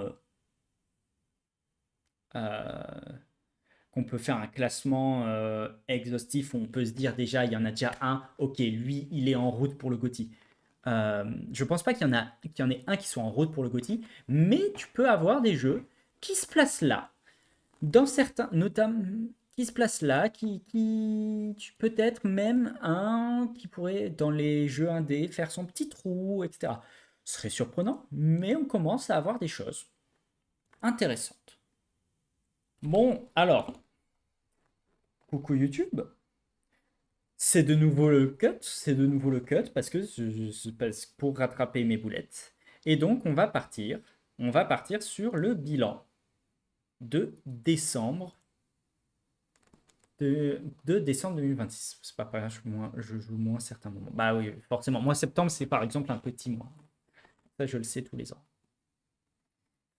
Euh, C'est sans doute pareil pour toi. Euh, donc, alors, donc, on fait un bilan de décembre. Toujours de la même manière. Et on va pouvoir faire notre premier bilan donc notre premier classement des GOTY. Donc ça va, il n'y a rien de prévu à ce moment-là. Non, non, non, jamais rien de prévu. Aïe, aïe. Alors, attendez que je sorte un petit peu mes bilans. Tac, on va prendre ça et ça. Pas besoin d'en sortir 10 000, on va juste prendre ça et ça. Alors, déjà, Marvel Cosmic Invasion. Euh, Marvel Cosmic. Alors, oula, je clique pas sur.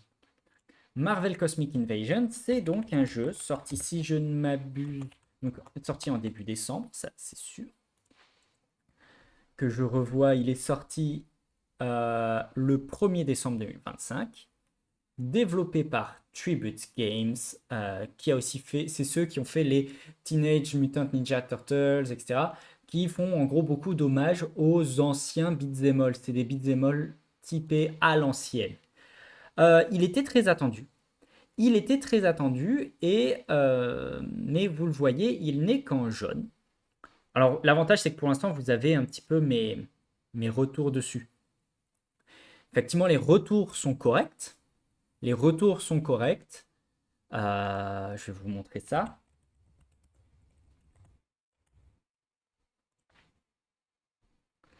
Je vais vous montrer ça. Tac. Et au moins, vous allez pouvoir voir aussi à quoi ça ressemble.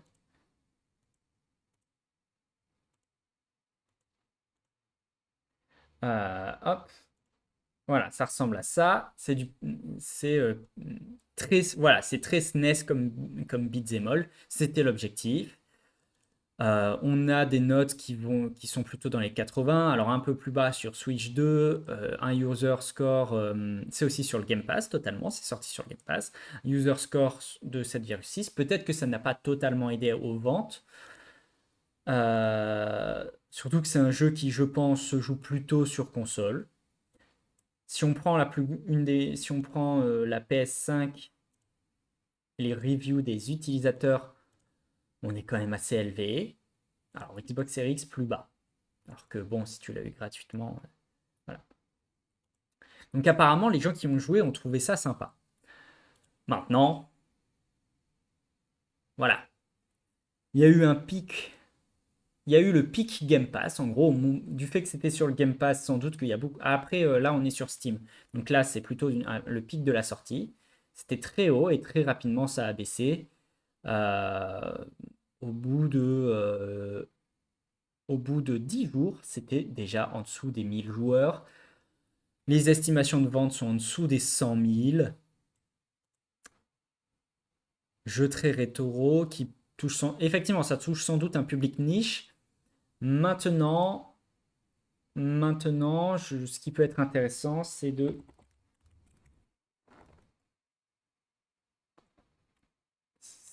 comparer avec Shredder's Revenge. Si on aligne à la sortie, il y a vraiment un écart entre les deux, hein. Il y a un vrai, vrai écart entre les deux. Voilà. Et si on aligne à la sortie, il y a un vrai écart entre les deux. Ça se vend vraiment moins bien. Ça n'a pas eu du tout le même effet.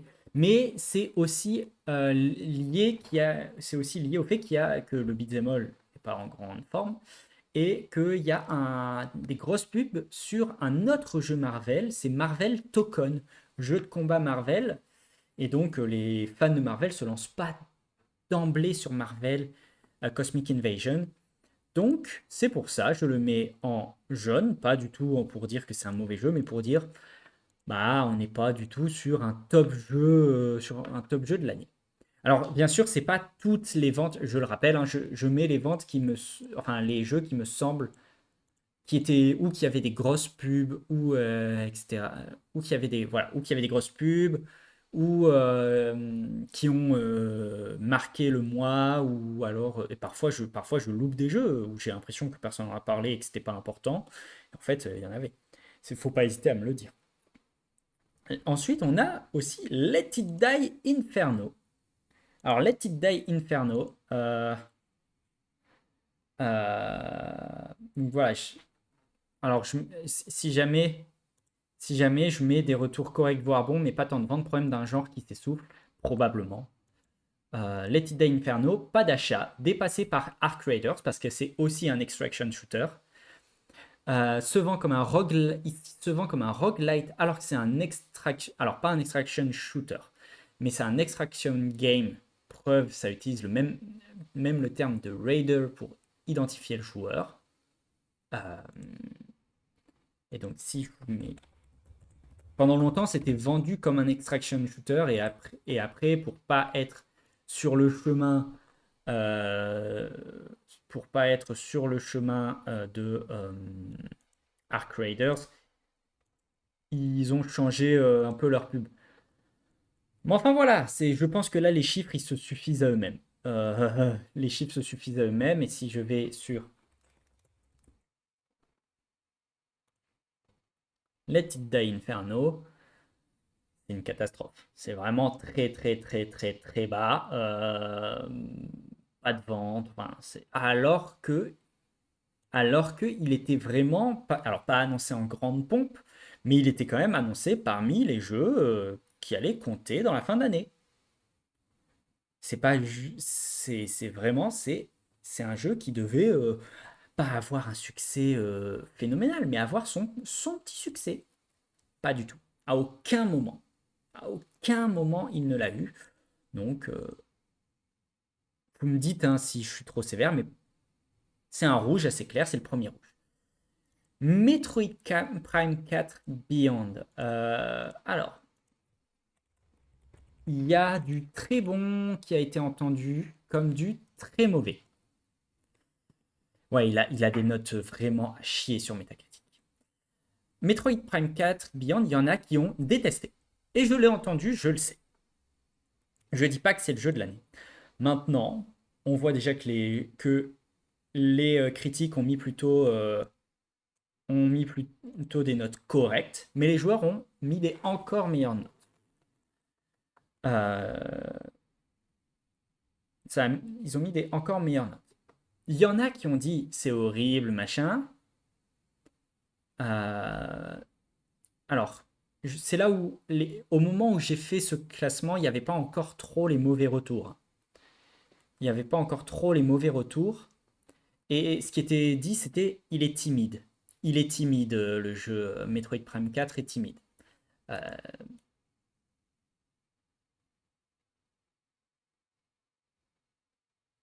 Ah oui, et je comprenais pas ce que je dis. Et aussi le fait que la sortie à la fois sur Switch 2 et sur Switch 1 n'a peut-être pas tant aidé que ça. Ça a peut-être pas tant aidé que ça. Mais enfin, vous voyez, quand même des belles notes. Et il s'est vendu. Alors, je sais pas si on a des chiffres de vente exactement.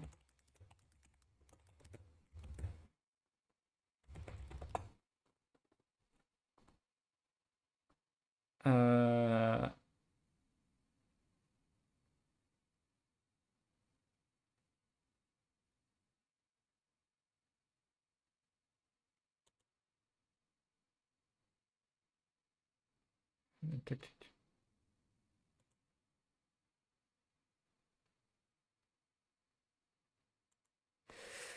Tac, tac, tac.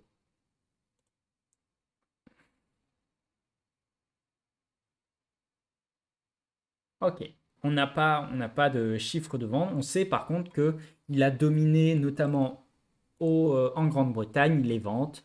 Voilà. Comme je disais la dernière fois, pour moi, c'est Monsieur Plouf qui l'a descendu vraiment fort. Pour ma part, je ne joue pas sur Nintendo, donc j'ai jamais fait un Metroid de base. Voilà.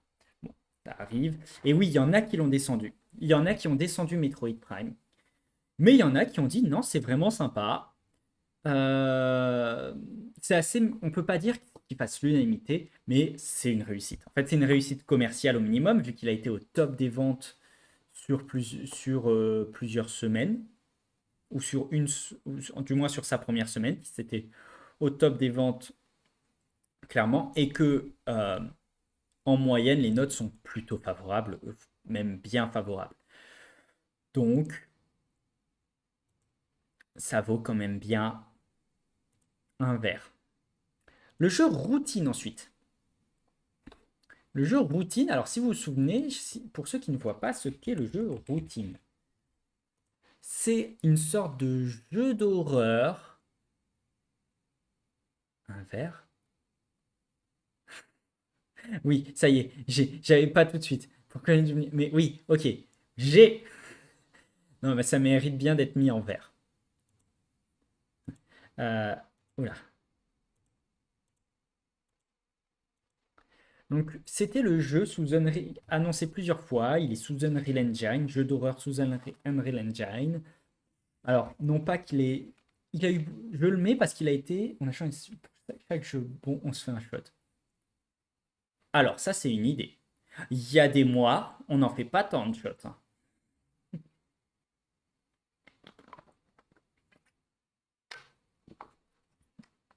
Mais il a eu. Donc, Routine a eu plusieurs fois, a été annoncé plusieurs fois.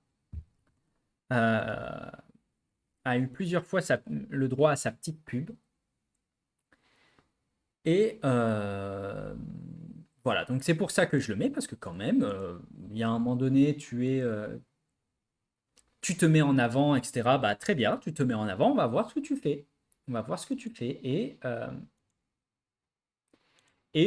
Bah, force est de constater que, bon, alors le problème c'est que il y a toujours les utilisateurs Xbox, mais quand il n'y a qu'une note d'utilisateur qui est en dessous, il y a aussi pas beaucoup de notes, hein. Mais force est de constater que les notes, sans être extravagantes, sont correctes. Et au niveau des ventes, bah en fait, les ventes sont pas exceptionnelles. Voilà, les ventes sont pas exceptionnelles. Enfin, les ventes sont pas exceptionnelles. Le nombre de joueurs n'est pas forcément exceptionnel. Par contre, au niveau des ventes, pardon, c'est là où je me trompe. Ouais, il est Game Pass aussi, totalement. Il est Game Pass aussi et ça truque toujours les choses. Parce que le fait d'être Game Pass, n'oubliez pas que le fait d'être Game Pass permet à des joueurs d'y jouer gratuitement aussi sur PC. et donc d'y jouer et du fait du PC Game Pass. Donc ça truc toujours les ventes, l'histoire, même, même via les stats de Steam. Par contre, les estimations d'achat ne prennent pas que les estimations d'achat sur Steam. 3,9 d'avis sur le Game Pass. Voilà, on est quand même quasiment à 4. C'est-à-dire on est au-dessus. Si on faisait une note sur 20, on est au-dessus de.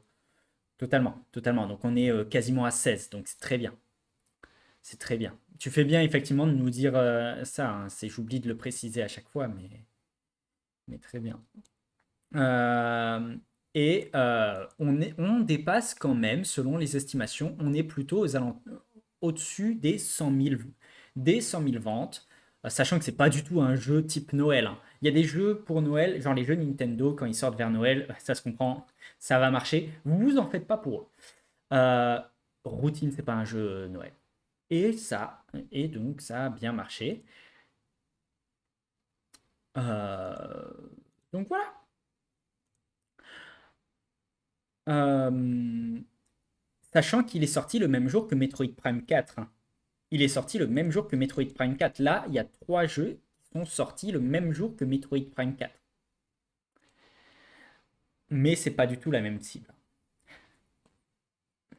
Là, un jeu qui marche un petit peu plus. Pardon. Qui est un petit peu grand public, donc peut-être que Metroid Prime 4 a pu un peu plus déranger. C'est Octopath Traveler 0. Le préquel, les origines d'Octopath Traveler. Oh, il y a un Scud qui est parti.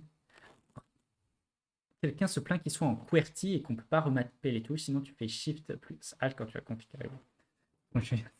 Oui, oui, bah,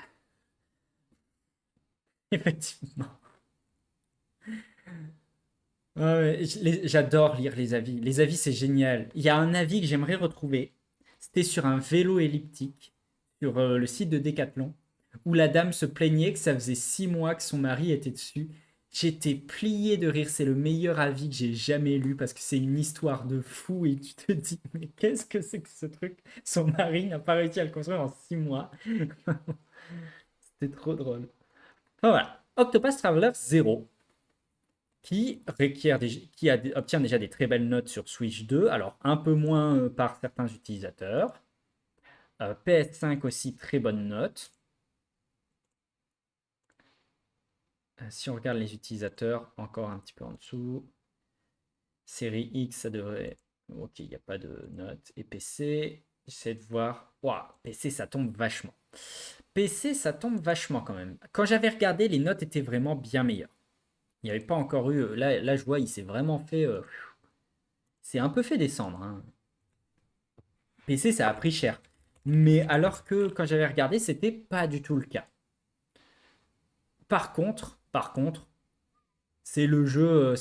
Alors, si on prend les jeux dont on a les stats un peu précises, c'est le plus gros carton. C'est clairement le plus gros carton.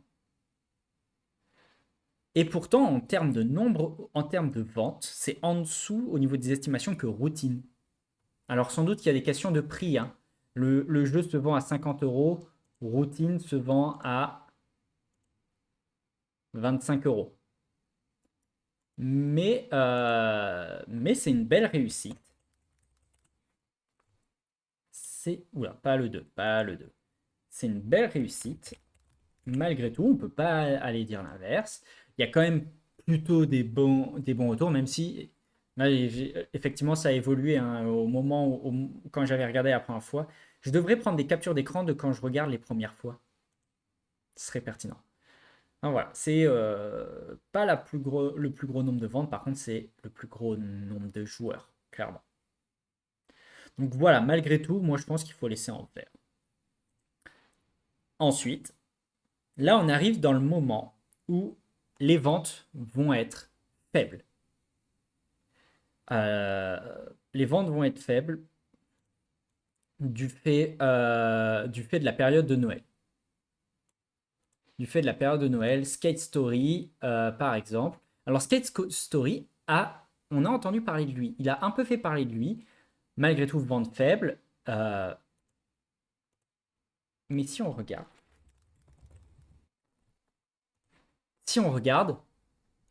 Il a vraiment été ultra apprécié. Alors, si on va sur les utilisateurs, c'est toujours un peu différent. Bon, encore, ça reste correct. Mais il a été vraiment très apprécié par la critique.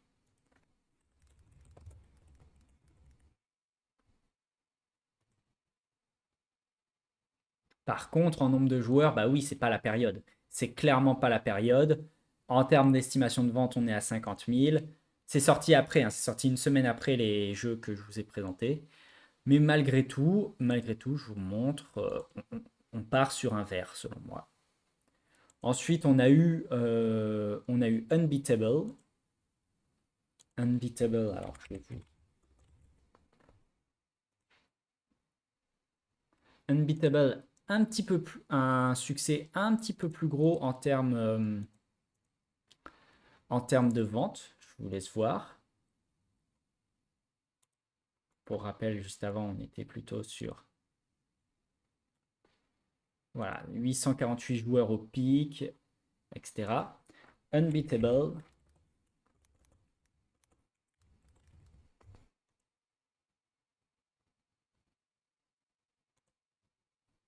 Au pic, on est quand même à 3000 joueurs. C'est un jeu aussi Unbeatable qui a été annoncé durant des cérémonies.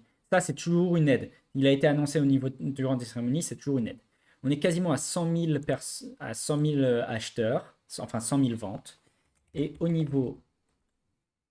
par contre, au niveau des critiques, bah là, ça s'inverse un peu. C'est vraiment plutôt les utilisateurs qui ont aimé. La critique a été mi-figue, mi-raisin, on va dire. Mais les utilisateurs ont bien accroché. C'est pour ça, je suis parti, je l'ai mis aussi en vert. On a ensuite Pioneers of Pagonia. Si on prend les ventes de mi-septembre à fin septembre, c'est le jeu qui s'est le plus vendu des jeux sortis durant cette période. Par contre, il s'est beaucoup vendu, mais enfin, et la critique a plutôt apprécié, mais les joueurs l'ont descendu, hein. Là, les joueurs l'ont vraiment descendu. Et si je vous montre pour les ventes,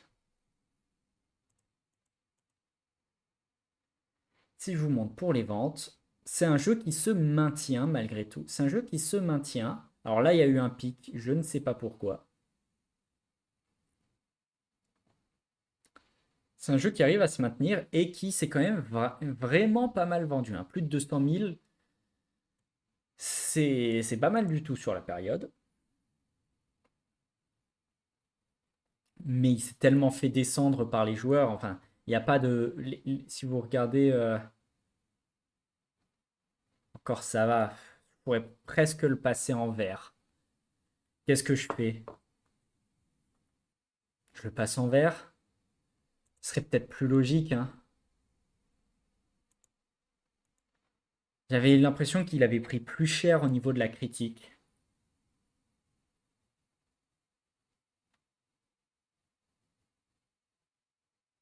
T'en fais pas, t'en fais pas, t'en fais pas. Je suis en train de parler de Pioneers of Pagonia, où j'étais en train de dire, j'ai l'impression que,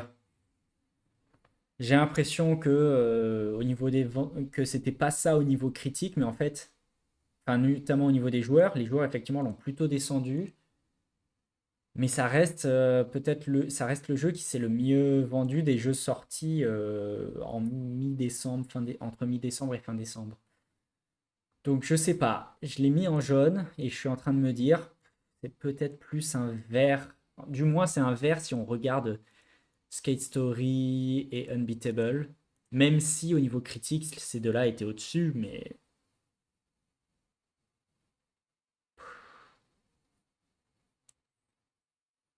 ouais, il y a un petit up parce que je crois qu'il y a eu une mise à jour. Je crois qu'il y a eu une mise à jour. Je crois qu'il y a eu une mise à jour qui n'avait pas encore eu lieu quand j'ai regardé. J'ai regardé moi. Ah oui, mais ça c'est quand il a été annoncé. Ah oui, mais ok, il a été lancé à ce moment-là. Donc non, non, non. C'est juste que depuis qu'il a été annoncé, il se maintient. Il se maintient à un haut niveau. Ah, mais c'est pour ça qu'il y a autant de ventes. C'est pour ça qu'il y a autant de ventes. Non, c'est bon. Non, c'est bon. C'est un jeune. C'est bon, c'est un jeune. C'est juste que c'est un jeu qui a été en pré-alpha et j'avais oublié ça. Non, c'est bon. C'est bon. C'est bon. Ça reste en jaune. Bon, et Terminator 2D No Fate, qui c'était censé être le jeu au top des charts. Ça aurait dû être le jeu qui aurait dû y être pour la nostalgie. Parce que c'est Terminator, parce que tout ça, et des gens, non pas qu'il n'aurait pas dû faire le million de ventes, mais ça aurait dû être parmi tous ces jeux, peut-être le jeu le plus populaire. Ça n'a pas été le cas. Ça n'a pas été le cas du tout. Euh, ouais, voilà, c'est ce que j'ai cru entendre aussi. Et encore une fois, hein, je le rappelle. Ah, oula, petit bug de. Alors, il n'y a même plus de page métacritique. J'étais en train d'essayer de mettre la page métacritique, il n'y en a même plus. Euh, mais c'était pas bon. Alors, c'était pas catastrophique non plus, mais c'était pas bon, hein. Ça, c'est ce que je peux vous dire. Et au niveau des ventes, bah, en fait, depuis que c'est sorti, ça s'est même pas vendu à 50 000. Donc, celui-là, c'est un jaune, mais si vous me dites que c'est rouge, on peut le passer en rouge, hein. C'est pas moi qui ai rigolé.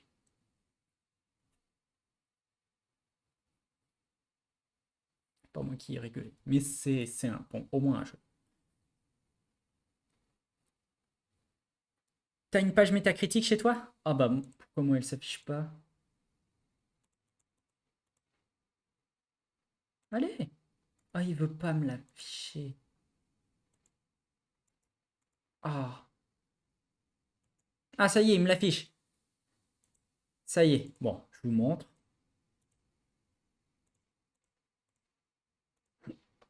Voilà. Ça y est. C'est pas bon, hein. Ouais, voilà. C'est pas bon, c'est pas bon.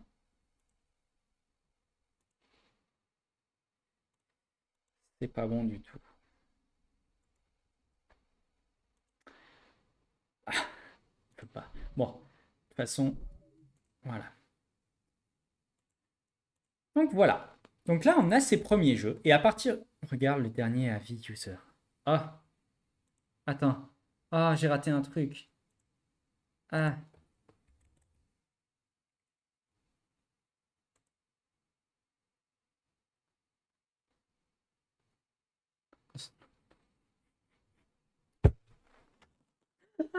Celui qui dit doesn't work on Windows 7.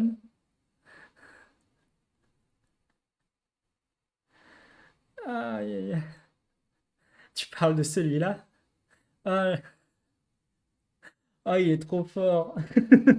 Ça marche pas sur Windows 7. Je comprends pas pourquoi ce jeu il marche pas sur Windows 7. Ah, il est fort. Alors, on va faire le premier classement. On va faire le premier classement de l'année du GOTY. Et tous ces jeux, vu qu'on en a parlé, doivent y rentrer. J'en ai rien à faire. Il y a des jeux qui vont être poussés très très vite, oui. Mais tous ces jeux doivent y rentrer. Je sais pas si je peux mettre double page. On peut les mettre en double page.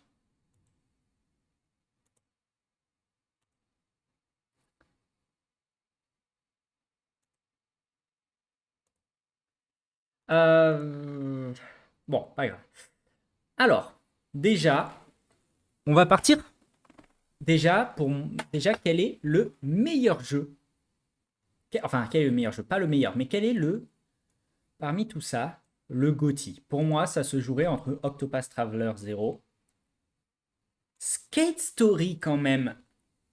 Attention, même si bon, et Metroid Prime 4. Pour moi, ça a l'air sympa, Pagonia. Allez, on le passe en vert. Allez, on le passe en vert.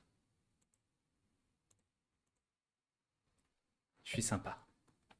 façon, ça aurait été sans doute le suivant. Mais bon, pour le, pour le premier jeu de notre top 15 GOTY, pour moi, ça se joue entre Skate Story, Octopath Traveler 0 et Metroid Prime 4 Beyond.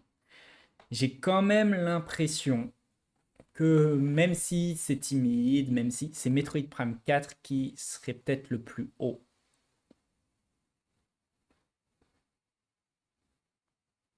C'est peut-être moi, mais c'est l'impression que j'ai.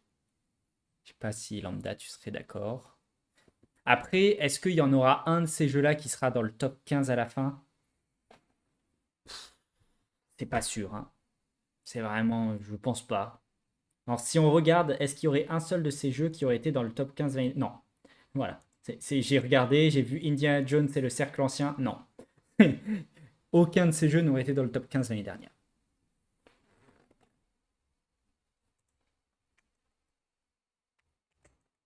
Bon. Bah, vu qu'on est sur du possiblement.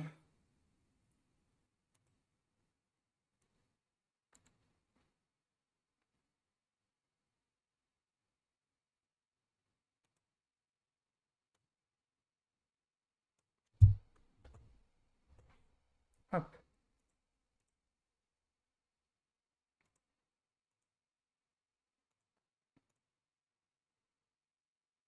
Il faut quand même mettre le. Hop, celui qui a été GOTY, je le mets en gras. Tac. Ensuite. Oui, il peut y avoir une surprise avec Skate Story sur un malentendu, mais. Ah ouais, mais il a vraiment pas. Il est pas resté, quoi, Skate Story, c'est sur le coup. Tu vois, presque Metroid Prime 4 parce que c'est Nintendo. Mais. Ouais. Bah, je mettrais d'ailleurs bien Skate Story en 2. Tu me dis si t'es d'accord, hein, mais moi je dis Skate Story en 2 et Octopath Traveler 0 en 3.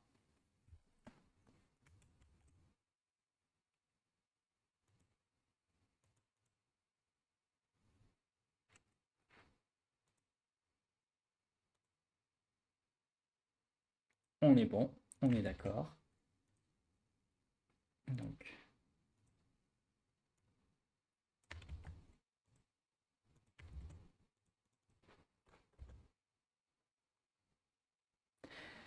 Bah, ça a été dur parce que vraiment, en fait, Octopath Traveler, c'est une grosse licence et il a été apprécié. Maintenant, il y a les détracteurs, etc. Mais ça a marché. Skate Story a un peu dépassé quand même son stade, son rang.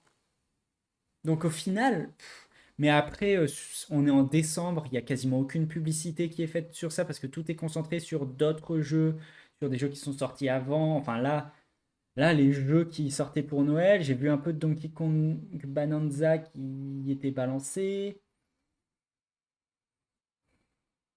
Puis en plus, il faut avouer qu'au niveau des discussions jeux vidéo, bah, le fait que Vince Zampella meure, ça n'a pas aidé.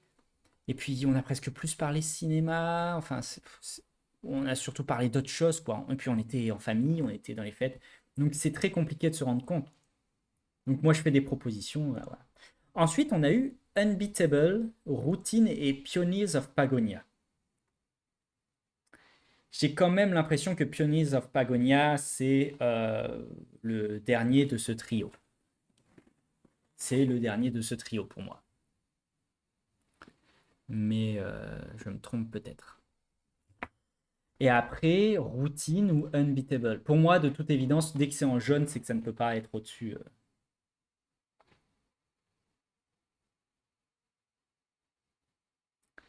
J'ai quand même l'impression qu'il y a un.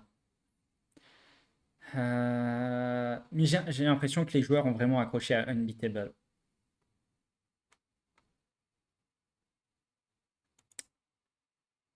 Je sais pas. Est-ce que c'est. Ok, j'entends. Routine pour l'aspect horrifique, qui effectivement peut plaire, peut faire.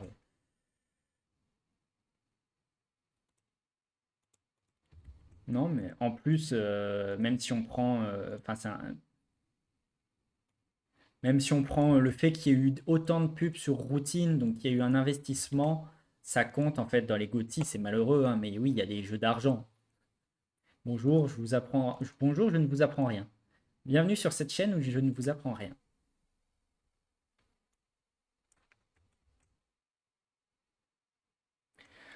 Un peu, mais c'est pas la période là. C'est pas trop la période, mais il y a toujours un peu, mais pas en décembre, c'est quand même plus rare. Ensuite, je pense, alors je le mets déjà, hein, mais je pense que clairement Marvel Cosmic Invasion, qui n'est pas un échec total, est là. Qu'ensuite on a Terminator 2D No Fate. Et ensuite on a Let It Die Inferno.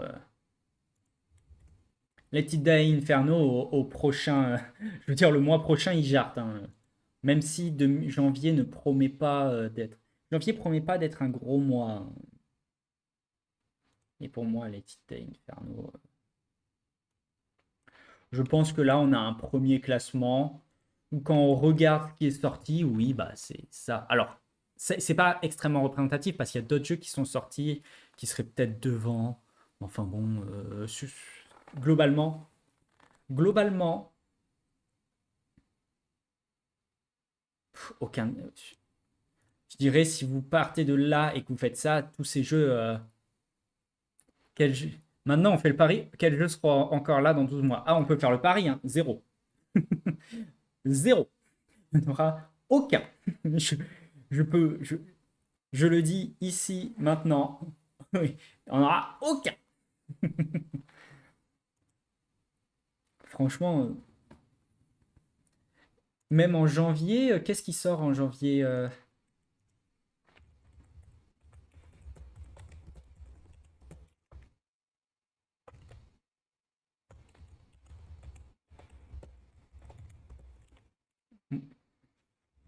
Faut que je revérifie.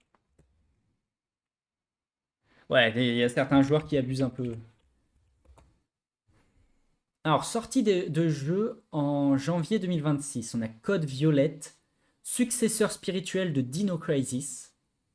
Mio, Memories in Orbit, ça, attention, je dis pas que ça va être un jeu de l'année, mais Mio peut prendre rapidement la tête.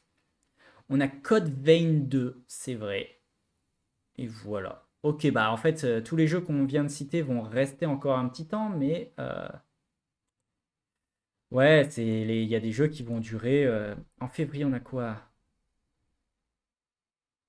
Oh, il y a un nouveau Mario Tennis, Reanimal, Tides of Tomorrow, c'est vrai. Oh, il y a Tides of Tomorrow, Resident Evil Requiem. Ah, il y a des. je sais- Souvenez-vous que l'année dernière, le 4 février, il y avait déjà. Le 4 février l'année dernière, il y avait Kingdom Come Deliverance 2. Et en mars, on avait Split Fiction. Et en décembre, on avait déjà eu Indiana Jones et le Cercle Ancien. Février, il y avait aussi Monster Hunter Wilds. Blueprints, c'était un peu après, mais il y avait Civilisation. Je veux dire, ce qu'on a eu en décembre, on avait Indiana Jones et le Cercle Ancien, quoi. Février, on peut faire ce pari-là. On peut faire ce pari-là qu'en février, le numéro 1, c'est Resident Evil Requiem. À voir, parce que du coup, il y a des grosses attentes, et un jeu à moins grosses attentes peut lui passer devant. Si il est un Mario Tennis Fever, attention. Ou Tides of Tomorrow, moi je dis attention. Mais ouais, non, en fait, t'as raison. Plus j'y pense, il y a en fait Tides of Tomorrow, selon comment ça accroche, celui-là, il peut surprendre et être devant Resident Evil Requiem, mais en fait, c'est Resident Evil Requiem qui va cartonner. Ah, ça finit la trilogie. Oh, ok. J'avais pas capté ça. Bah, non, mais je pense que t'as raison. Je pense que t'as raison. On va voir à quel moment. De toute façon, ça va être une année bizarre parce que tout va être en attente de savoir pour GTA, pas GTA, etc. Enfin bref. En tout cas, merci Lambda d'être venu. Merci à tous ceux qui auront regardé. Merci à YouTube. Et je vous dis à la prochaine. Allez, ciao. Et merci à YouTube pour les deux vidéos. Sans doute que cette outro fera les deux vidéos. C'est normal dans ces cas-là. Bonne fête et bonne année à tous. Bien sûr, merci de me le rappeler, Lambda, mais voilà, cet outro fera sans doute les 2 vidéos parce que bah, j'ai oublié d'en faire une pour la première. Allez, ciao!